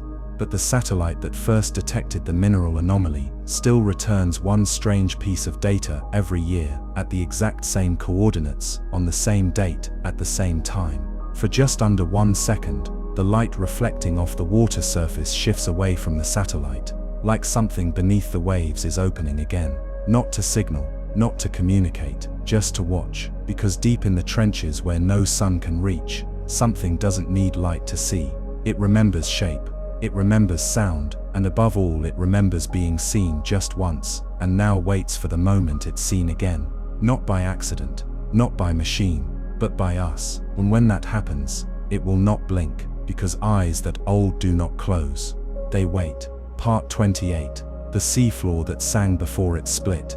In 1971, a Soviet geological expedition tasked with surveying mineral deposits in the Kuril-Kamchatka Trench encountered an acoustic anomaly that would remain classified for over 4 decades. The expedition's focus had been strictly terrestrial, a proposed undersea mining route that would trace the Pacific Plate's northern edge. But 3 days into the voyage, their research vessel, the Volkanograd, registered a sound that none of the crew had ever heard before. Not a whale call, not tectonic tremors. It began in the dead of night, low pulsing vibrations that resonated through the hull, like someone had struck a monolithic tuning fork buried deep beneath the earth. No direction, no echo, just pure resonance, uniform and inescapable. The crew called it Pesing Den, the song of the floor. At first, it came every few hours, then every hour, and each time it returned, it came louder, more refined, as if the tone was tuning itself, calibrating. Eventually, the researchers realized it wasn't a singular tone at all, but a harmonic progression, layered over itself in impossible intervals, forming chords that stretched beyond human hearing. Using rudimentary spectrogram equipment, they converted the acoustic signature into a visual waveform. What emerged was a series of perfectly recursive loop spirals nested within spirals, forming a Fibonacci sequence that matched the natural arrangement of ammonite fossils found only in Triassic sediment. One geologist pointed out that if the waveform were drawn onto the seafloor in real proportion, it would stretch across 1,800 kilometers, and its center would lie precisely beneath the deepest point of the trench. The sound had source, but it wasn't a machine, and it wasn't just noise, it was music. On the 6th night, the signal changed. For the first time it carried distortion, a static not like radio interference, but like a voice caught underwater, something trying to form language through vibration. The frequency patterns became jagged, erratic, and then came the first rupture. A seismic event measuring 7.3 on the Richter scale struck directly below the trench. But unlike normal quakes, the shockwave did not rise upward. It pulsed horizontally, skimming the mantle like a blade, splitting the ocean floor in a straight line for nearly 200 kilometers. When divers were later deployed to survey the rupture zone, they found something beneath the fault, a thin layer of obsidian-like material laced with unnatural symmetry. It wasn't lava, it was smooth, metallic in places, and embedded with geometric ridges spaced in deliberate rows. One diver described them as like braille for something larger than us. Another found a segment that bore the unmistakable shape of a helix, double-stranded, spiraled, and rising like the spine of some ancient machine long since buried by time. On-camera feed captured a final image, before shorting out entirely. A circular opening in the rift wall, just wide enough for a human body, surrounded by faintly glowing bioluminescent filaments. The opening was not jagged, it had been cut. Shortly after the quake, the harmonic tone stopped completely, and then the sea went quiet. Too quiet. Over the next 3 days, the crew of the Volkanograd began to experience auditory hallucinations. It started with phantom melodies, snippets of the tone, humming in their ears when they tried to sleep.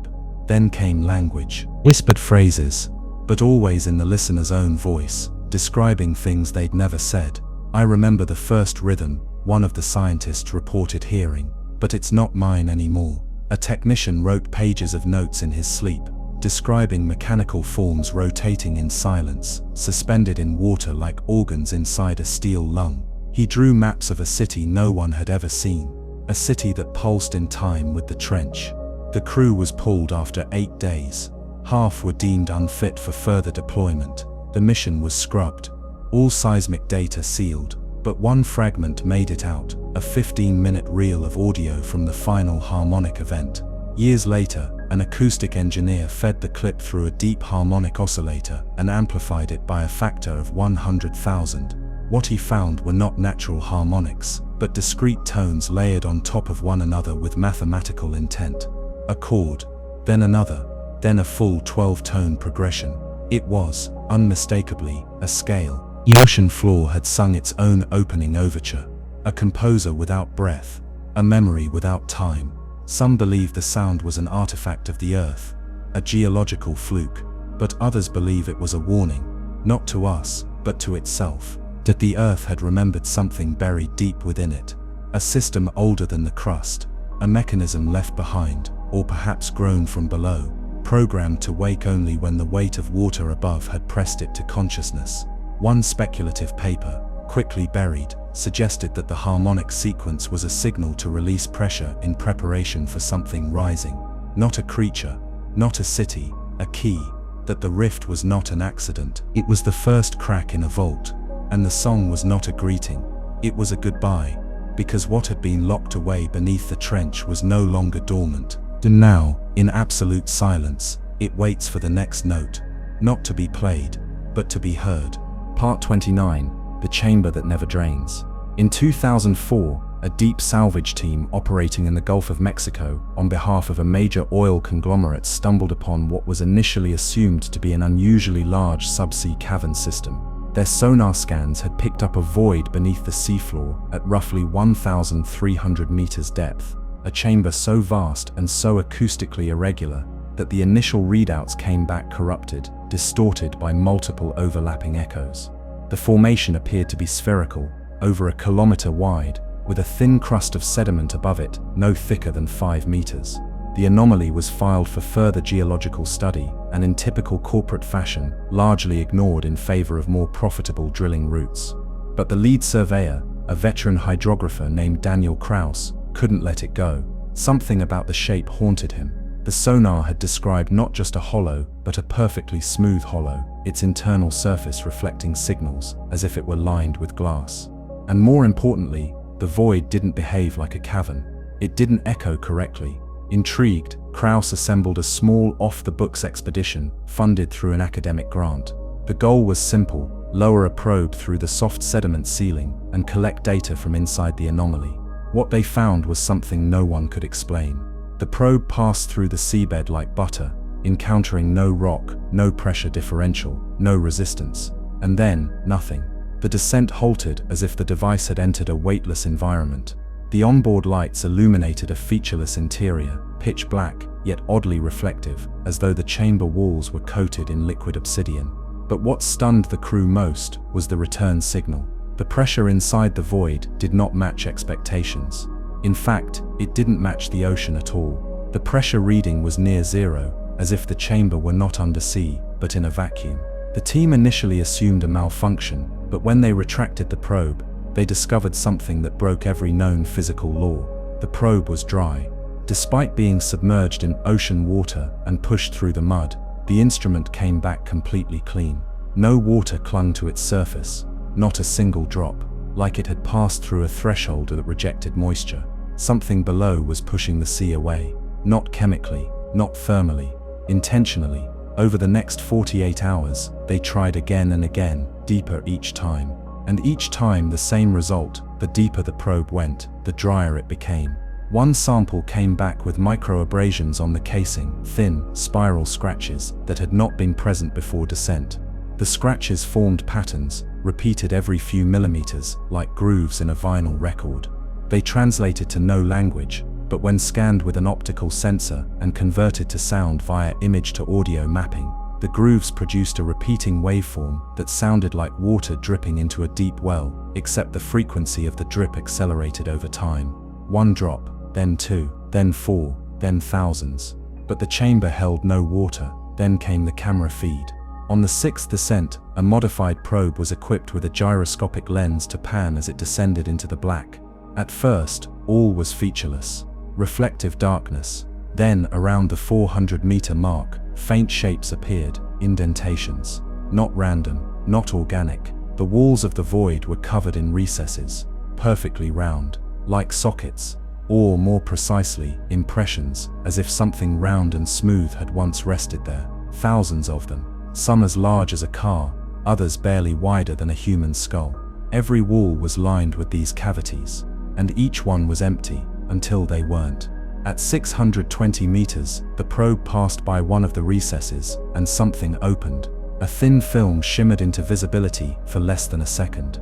A translucent membrane, like skin stretched over bone, pulling back to reveal something deep behind it, something that moved slightly as the camera passed, not in hostility, not in fear, but like a limb twitching in sleep.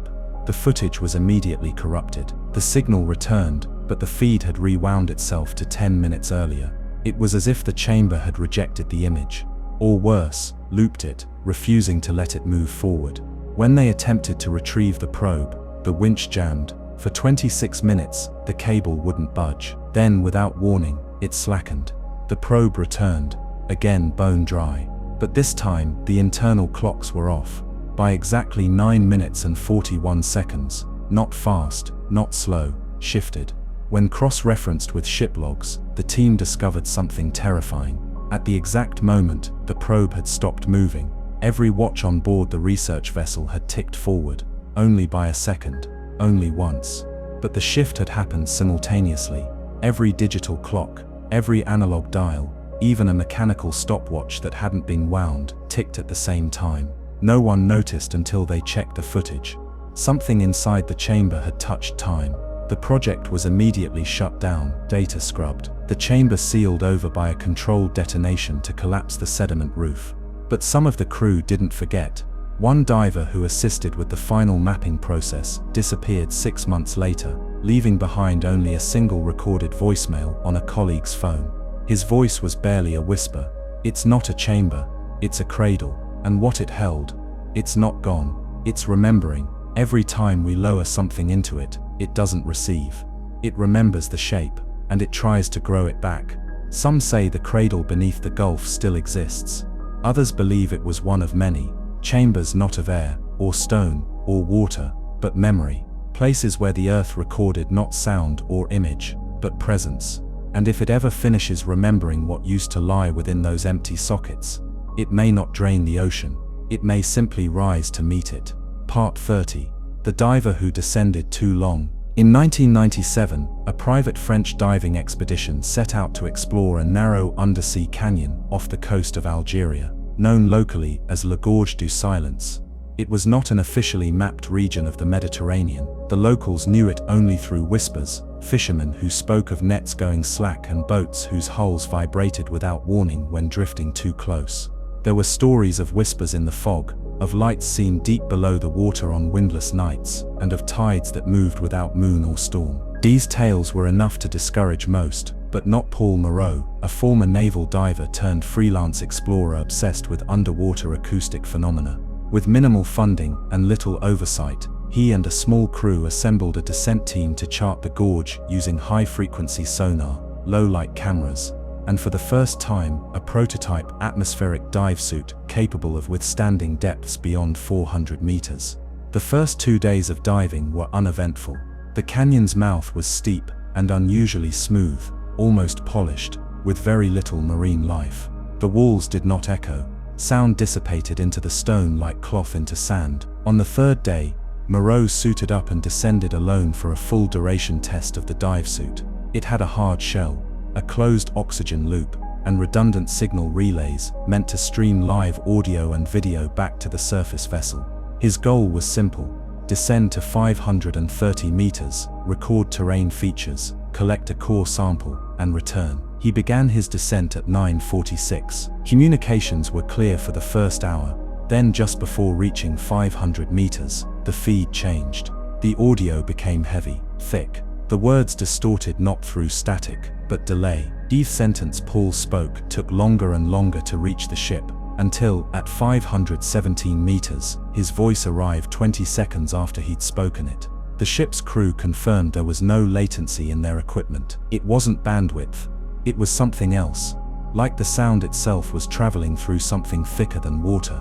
At 529 meters, the delay vanished. His voice returned to normal, but he no longer responded to the team's commands. He kept descending. When asked for status, he said only, "I'm almost there." They asked what he meant. His answer chilled the crew. "You can't see it yet, but it knows I'm close." The video feed began to flicker. It showed a narrow fissure in the canyon wall, too symmetrical to be a collapse, like a doorway split open, leading into blackness. The terrain changed, no longer smooth rock, but rippled sediment, like the floor of an ancient riverbed that had never known air. And then something passed in front of the camera. Not a creature, not a shadow, a shift, like space itself had folded, bent, and revealed a moment not meant to be seen. Inside the fissure, there were shapes. Pillars rising from the floor, some broken, some upright. They were not coral, not stone. One of the crew watching the feed described them as vertebrae, giant, blackened, fossilized bones, stacked vertically and fused together by time. Each one hummed with the faintest bioluminescence, not of their own, but reflected, as if the walls of the fissure pulsed with light from behind the structure. A dim rhythmic throb, like the slow breath of a sleeping animal. Then Moreau's voice returned. "I hear it." The crew asked what he meant. His reply, "It's singing. It's been singing for so long. I think it forgot what silence is." The feed cut to black. They tried to reel him in. A cable spooled in easily. Too easily. When the suit broke the surface, it was intact, but empty. The seal had never broken. No breach, no damage. But there was no one inside. No blood, no tissue, no sign of decompression failure. Just one thing left behind. Carved into the interior of the helmet, with something sharp and deliberate, were 5 words. "It has no bottom." An investigation followed. Authorities blamed equipment failure. The canyon was flagged as a hazard zone. The ship was decommissioned, but the footage remained, copied to a single VHS tape, and stored in a sealed archive by one of the ship's engineers who couldn't stop dreaming about the sound Paul had described. Years later, when the engineer was dying, he gave the tape to his daughter, and told her never to play it aloud. Not through speakers. Not where it could echo. "It's not a song," he said. "It's a shape. And it doesn't want to be remembered until someone sings it correctly." But she played it. And the sound was not music. It was not even noise. It was something that pressed inward on the skull. A frequency too slow to hear, but felt like gravity curling in the wrong direction. The lights dimmed. Her ears popped. She said it felt like the air was being exhaled by something too large to name. 2 weeks later, she vanished. The tape was recovered from her apartment, still in the player, stopped on frame 201. A static-filled image of a narrow underwater corridor, spiraling downward, the edges flickering with impossible motion. E-cable, some say the image moves if you stare long enough. Others believe the canyon is not a place, but a memory, a broken thought, carved into the earth, that opens wider every time someone listens. And somewhere below that threshold, past the pressure where no human mind should remain whole, a voice still descends, not dead, not lost, just listening for the next one who dares to follow. Because some trenches do not hold monsters, they hold questions, and they only let go when they are answered. Part 31. The Sea That Refused the Moon. In 1965, a Soviet satellite tasked with observing tidal patterns over remote oceanic zones began transmitting unusual data from a region of the South Pacific, halfway between Easter Island and the Pitcairn Islands. Every coastline in the world responds, however subtly, to the gravitational pull of the moon. But in this particular quadrant, something was off. The tidal oscillation lagged behind the moon's position by nearly 11 minutes. At first, scientists assumed it was an error in the onboard chronometers, but after triple-checking ground sync timings and rerunning the models, the conclusion was unavoidable. The ocean in that region wasn't just lagging behind the moon, it was resisting it. This anomaly remained unexplained for decades. It was forgotten by most until in 1983, a French oceanographic team passing through the same area reported a bizarre encounter. Their vessel, La Vérité Submergée, had been charting coral shelf deterioration when their onboard gyroscopes began to drift. The ship's orientation systems, normally rock solid, started registering phantom turns and slopes, as if the ocean beneath them had begun to tilt. Divers sent below to examine the seafloor found a vast circular shelf that had partially collapsed inward. It didn't resemble a sinkhole or tectonic split. It was smooth, nearly symmetrical, like a massive bowl pressed gently into the Earth's crust. And the strangest part, there was no coral, no fish, no algae. Nothing lived there.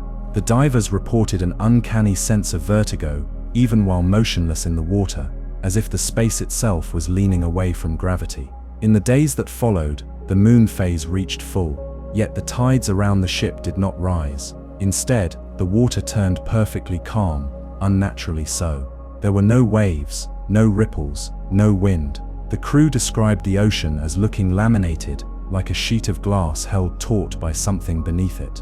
At precisely 2:12 a.m., the stillness broke, not with a crash, but with a slow, low resonance that traveled through the ship's hull like a voice humming inside a pipe. The sound didn't register on hydrophones. It wasn't pressure, it wasn't vibration, it was something else, something that did not pass through the water so much as rearrange it. What followed was worse. The moon, clear in the sky, began to blur in the ship's telescopes, not from clouds, not from humidity, from motion.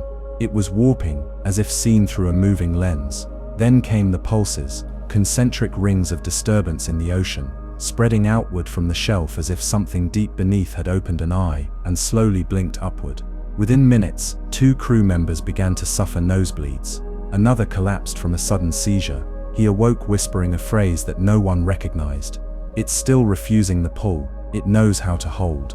That night, the crew fled the region, leaving their instruments behind. Decades later, in 2008, a private satellite company mapping seafloor anomalies for commercial fiber optic routes passed over the same area.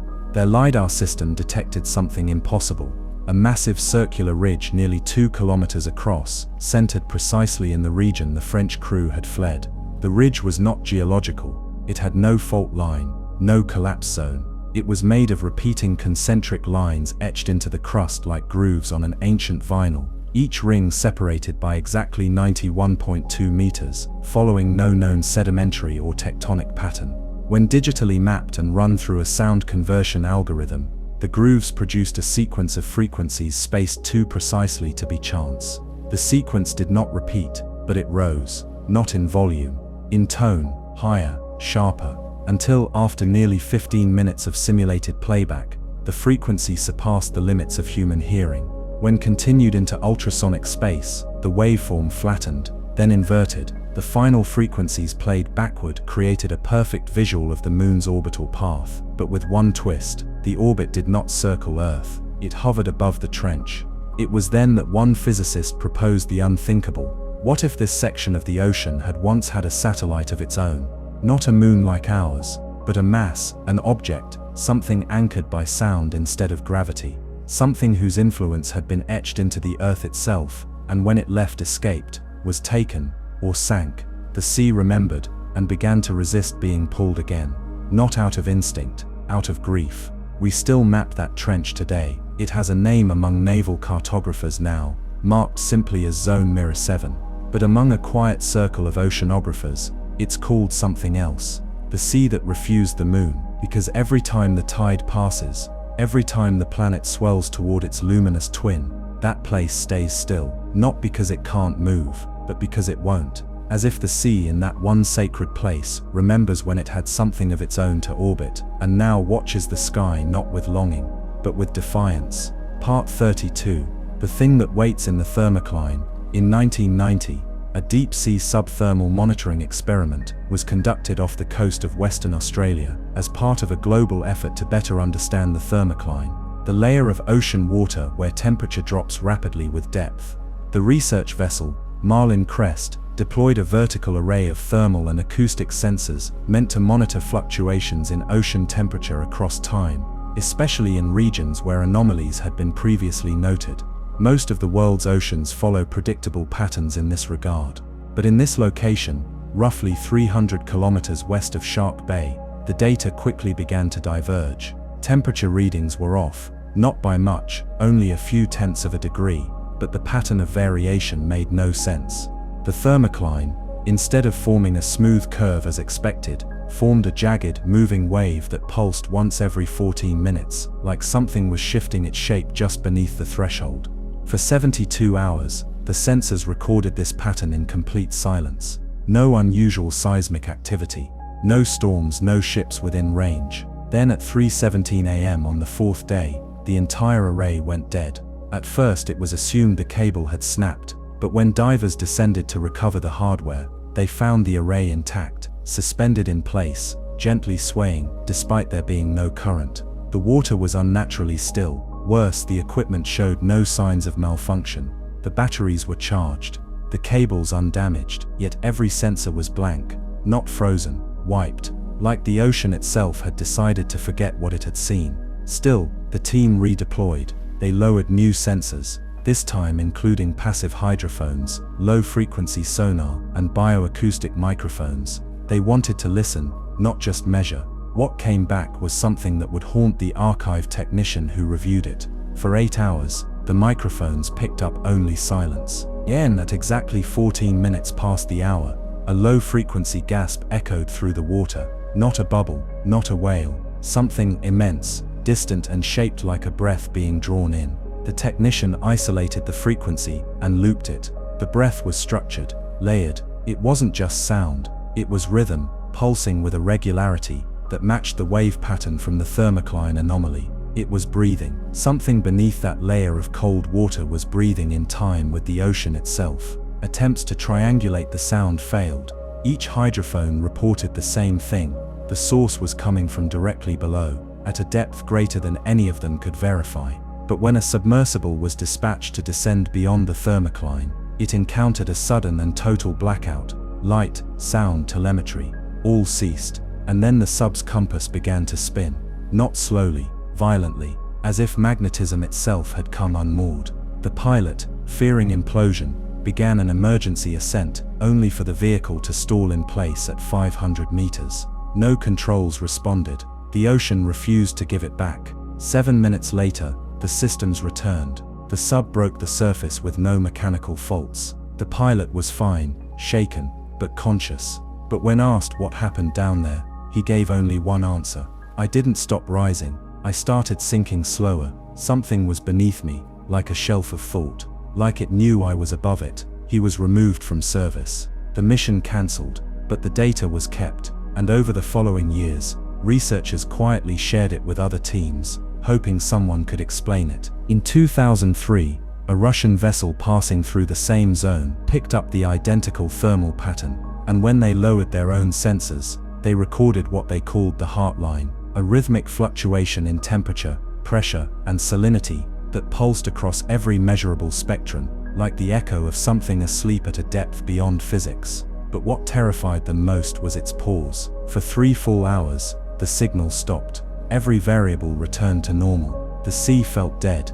And then at exactly the same time as before, 3:17 a.m. local, the rhythm returned, not from the deep, but from above. A temperature spike raced upward through the thermocline, like something vast had exhaled, and for just under a second, the water near the surface grew warmer. The sensors picked up micro-turbulence. The divers on standby swore they saw the water shift color, becoming darker, as if something had passed just beneath the waves. When the data was processed later, one analyst overlaid the readings onto a frequency map and ran a sonic visualization through a thermal to audio converter. The result was a pattern that, when slowed, resembled a voice. Not words, not language, just the texture of speech, something with too many lungs, too much mass, and a rhythm meant for a world spinning slower than ours. They called it the thing that waits in the thermocline, and it hasn't moved since. The anomaly remains to this day. Satellites still pick up temperature glitches in the region. Drones sent to investigate always report subtle telemetry delays, like a film of thickened time settles over the sea. No known marine species venture near. The region's waters are unusually clear, yet oddly devoid of sound. as if the ocean is trying to be silent, to not wake something it knows is there, not dead, not asleep, but concentrating. Some believe it's an ancient life form, a leviathan not of flesh, but of pressure, vibration, memory. Others think it's not a creature at all, but a form of intelligence suspended in cold, one that long ago abandoned the land for a quieter sky beneath the sea. A being not curious, not hostile, but waiting for something it lost, for a pattern, a voice, a song, a second self. Whatever it is, it does not surface, it does not hunt, it simply breathes and listens. And maybe one day, when we descend too far, when our machines pierce the cold with questions shaped like noise, it will finally answer, not with words, but with the end of silence. Part 33. The Light Beneath the Salt. In 1978, an exploratory mission led by a British-French research coalition set out to study an unusual subsea plateau in the Red Sea, known to oceanographers as the Atlantis to Second Deep. What made this region extraordinary was not just its depth or the mineral-rich brine pools at its base. It was the fact that these pools, sealed beneath layers of dense hypersaline water, behaved unlike any other known marine feature. No current entered or exited them. They were entirely isolated. Entire ecosystems existed above them, yet nothing survived within. The water was thick as syrup, saturated with metals, and oxygen deprived. It was, by all known standards, dead. But the mission's goal wasn't to study life. It was to investigate the strange electromagnetic signals that had been radiating from the basin every 22 days, like clockwork. These signals, first detected by a Saudi oceanographic station in the late 1960s, were faint, just beneath the noise floor of conventional instruments, but perfectly symmetrical, forming a repeating loop of pulsed intervals. At first, they were dismissed as geological interference, but their timing never changed, their strength never waned, and their presence never stopped. The pulses did not originate from the seafloor or the basin walls. They came from inside the brine, a space no light could penetrate, and no known equipment could safely explore. But the 1978 expedition had new tools. They deployed a hardened camera probe, coated to resist corrosion from the hypersaline environment, and fitted with high-intensity lamps to pierce the blackness. As the probe descended through the boundary layer, visibility dropped to zero. The water thickened, the lights dimmed, not flickered, dimmed, as if the fluid itself consumed energy. For 16 minutes, the crew saw nothing but blur. Then, without warning, the lights returned. Not gradually, instantly. And what the camera revealed was not a basin, not sediment, not mineral, it was glass. The probe had settled against a massive curved surface, perfectly smooth, without crack or seam. The camera panned, and the surface extended outward in every direction. It wasn't natural. The reflection of the probe's lights revealed symmetry, arches and ridges beneath the brine, subtle and deliberate. Like the walls of a buried dome, something was down there, not built on the seafloor, embedded in it. And then the lights began to move. The camera didn't shift, the probe didn't turn, but the reflection in the surface warped, reshaped, like something behind the glass was beginning to glow. A pale bioluminescent shimmer formed a ring, then spiraled inward. One crew member, watching in silence, whispered, "It's opening its eye." They thought it was a metaphor. It wasn't. The spiral brightened, pulsing in perfect time with the electromagnetic signals they'd been tracking. Every 22 seconds, it flared, once, then dimmed. But it wasn't reacting to the probe. It was already active. The pulses had begun long before they arrived. Something below was following a schedule, and their presence was irrelevant. They were simply on time. And then a shape passed across the light. Not a creature, not a shadow, just a ripple, like a curtain drawn over a window. The spiral vanished. The probe went dark. The signal cut.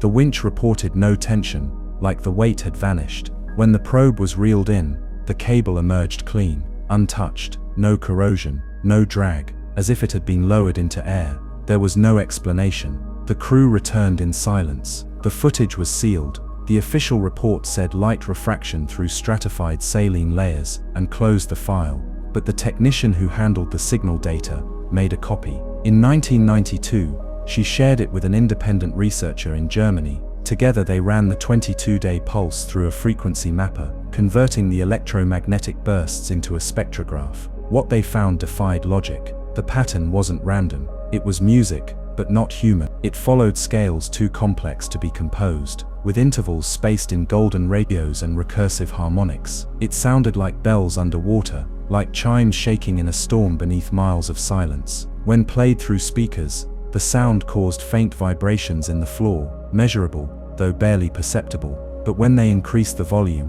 one of the devices exploded, not from heat or power surge, but pressure. The sound didn't just exist, it pushed. To this day, every 22 days, the pulses continue. Scientists still detect them, but only in the Red Sea's deepest basin, nowhere else. As if the Earth remembers a rhythm that belongs only to that place. A rhythm that began before we could measure it. A rhythm meant not for us, but for whatever is listening below. Because whatever glows beneath the salt, whatever sings without air or breath or voice, is not waiting to be found. It is waiting for time to pass. And every 22 days, it reminds the sea, I am still here, I have not forgotten, and I will open again. Part 34, The Coral That Remembers Drowning. In 2001, a marine biologist named Dr. Ewan Holt was studying coral bleaching patterns near the Solomon Islands. His focus was on long-term climate change effects and the survival rates of deep-water coral forests. Unlike their shallow water cousins, these coral systems thrived in cold, dark environments, some over 1,000 meters below the surface,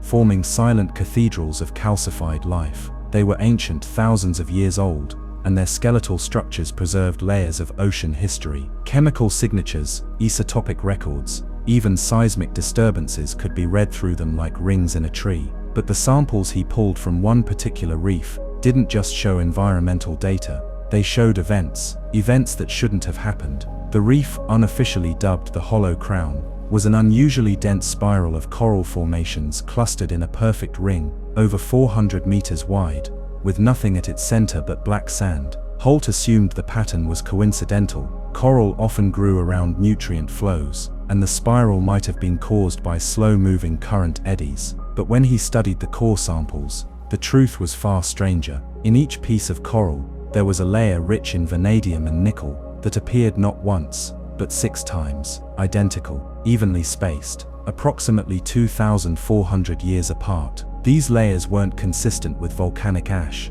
tectonic shift, or storm sediment. They were too precise, too clean. He brought the samples to a geological lab in Sydney, where they were subjected to mass spectrometry and mineral phase analysis. What they revealed was chilling. Each anomaly layer was caused not by heat or pollution, but by instantaneous pressure. Something had occurred in that region, 6 times over the past 15,000 years, that compressed the entire reef by nearly 30%, without destroying it. It was as if for the briefest moment, the ocean above had become heavier, pressing down with the weight of 1,000 atmospheres. And then just as quickly, the pressure vanished. No known oceanic phenomenon could account for that. Not tsunamis, not submarine landslides. These weren't upward disruptions, they were downward, like something enormous had settled above the reef, sat there, and left, 6 times. And then there were the fractures. In several of the samples, tiny radial cracks extended from the core outward in spiral shapes. Not chaotic breaks,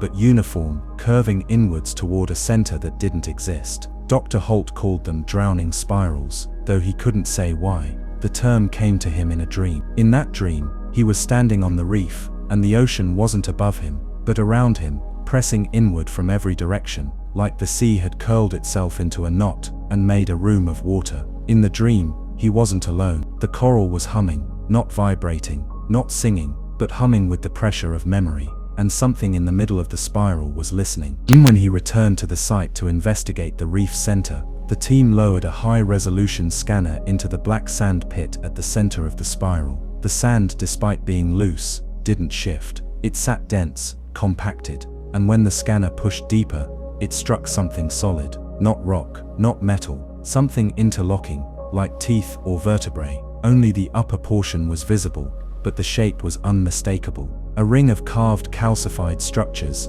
that matched no known organism. Each one was curved, inward facing, hollow, like a horn. The deeper sonar painted them as open mouths, perfectly preserved, and pointed straight up. 36 in all, arranged in a perfect ring beneath the coral's center, like the reef itself had grown around them. Then the ocean changed, not in temperature, in tone. The divers reported a deep, resonant hum, not from their equipment, but from the water itself. They described it as a pressure behind the ears, a low-frequency vibration that made thoughts drift and memories slow. One diver surfaced in a panic, unable to speak. Another stayed longer than he was supposed to, forgetting he was even underwater until his oxygen monitor screamed. When asked what happened, he said, "I was listening to them remember." They left the site. The footage was buried in academic archives, labeled under a climate study that was never published. Dr. Holt refused to speak about it again, but in 2008, on his deathbed,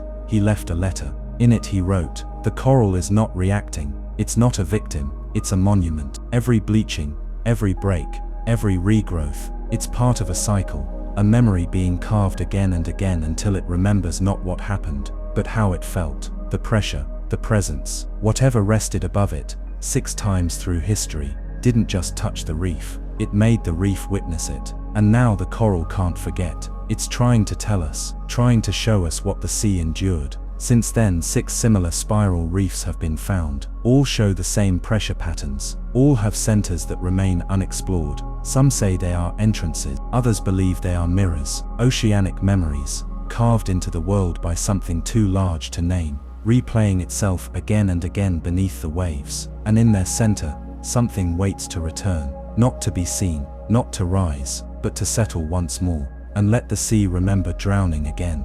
Part 35. The station that kept listening after it sank.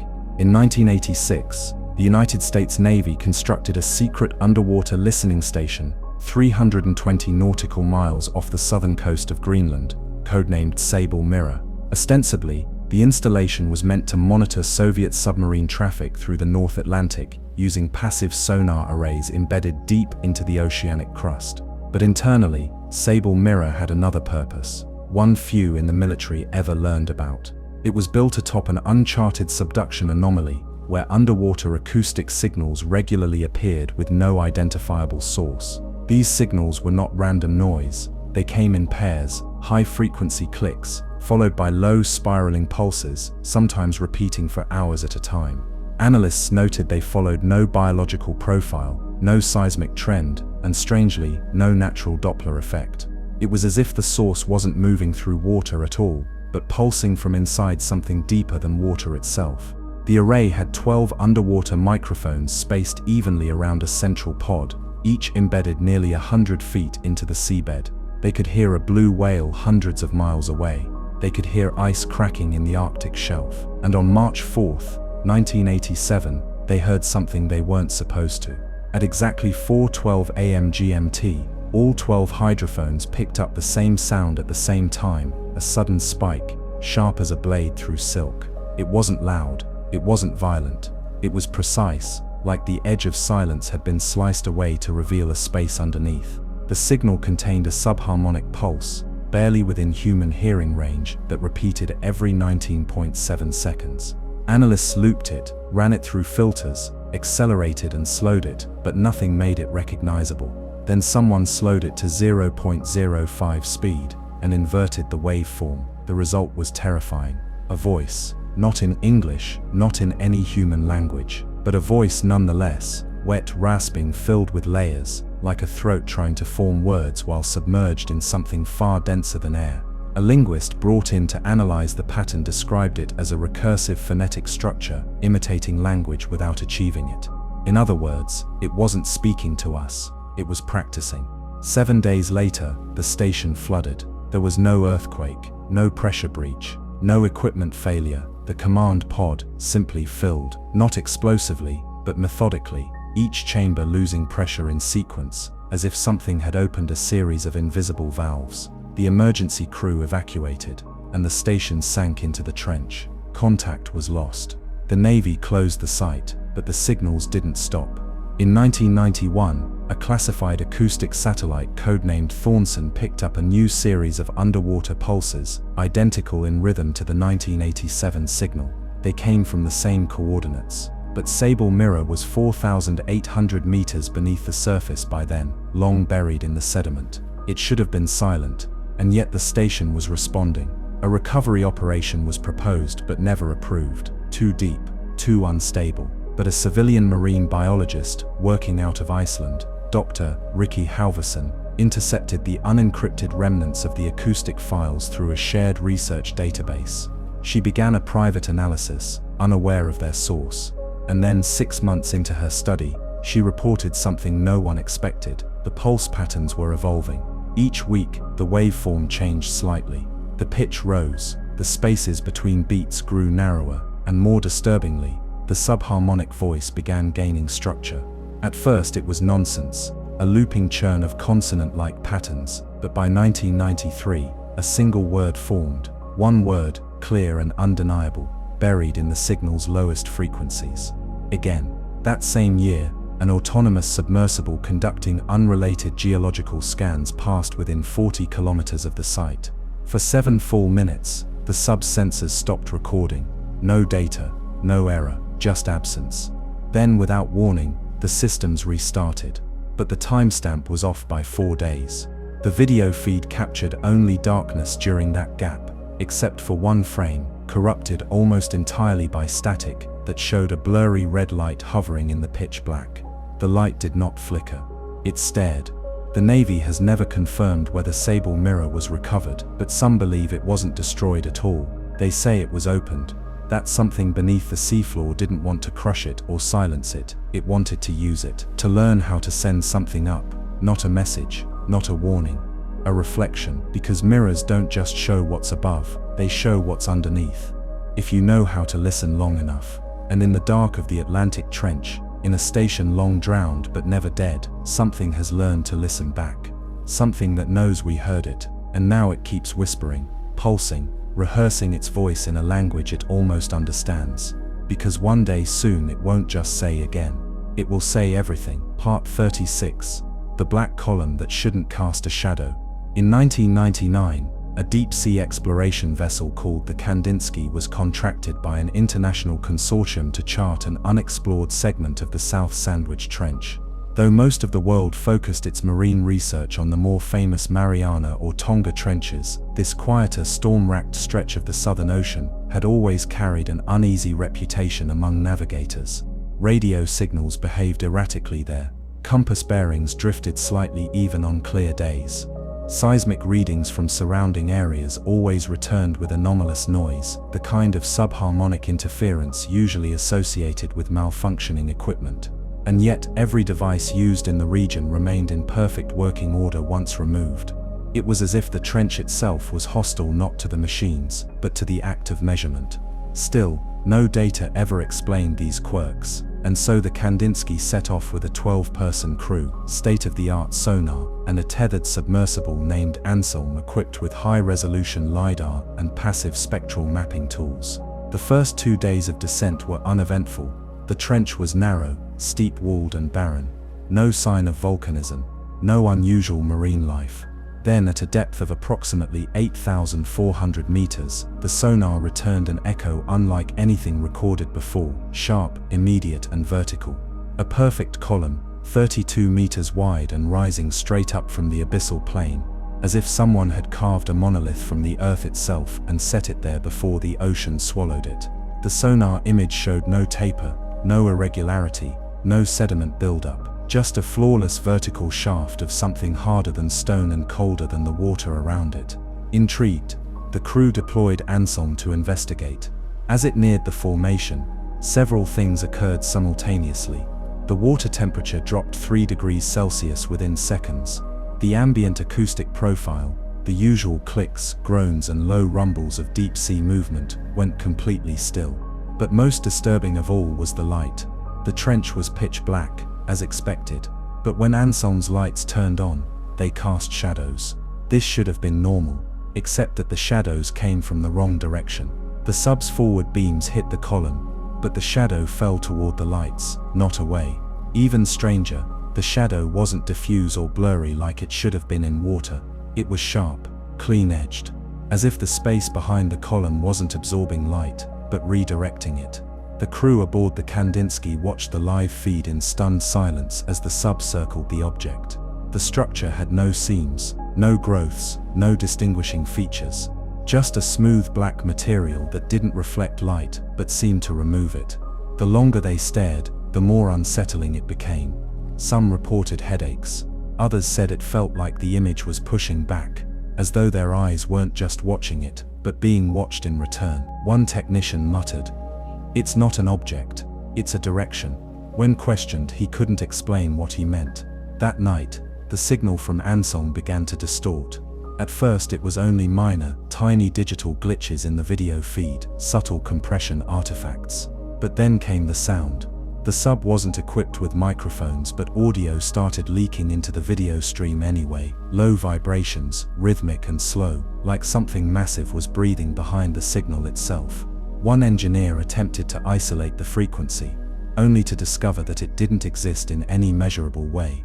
It wasn't part of the broadcast spectrum. It was emerging through the signal, not from it. Like the transmission had become a two-way door, and something was pressing its breath against the glass. Suddenly, the live feed froze. The crew attempted to recall the sub. The tether was intact. The motors were responsive. But Ansong wouldn't move. Not stuck, not damaged. Just stationary, as if held in place by a force not mechanical but conceptual. The object, now referred to as the black column, remained motionless, until the lights began to flicker, not from power failure, not from pressure, but from response. The lights on the sub dimmed in precise, repeating intervals. 3 pulses, pause, 5 pulses, pause, 2 pulses. Again and again. One of the crew realized it was prime number sequencing, not binary, not language. Recognition. Something was interpreting the sub's presence not as intrusion, but as attention. And it was replying. The captain of the Kandinsky, under pressure from the backers, and increasingly fearful of the growing unease aboard the ship, ordered the sub's full retraction. Slowly, Ansong began to ascend. As it rose, the lights normalized, the shadows vanished, and the water returned to its baseline temperature.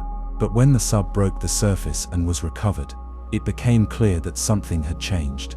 The exterior was intact, no damage, but the internal systems had been reset, all logs deleted, all timestamps erased. The solid-state drives had not been wiped or corrupted. They had been rewritten. When scanned for residual data, every storage unit contained only one repeating string of encoded imagery.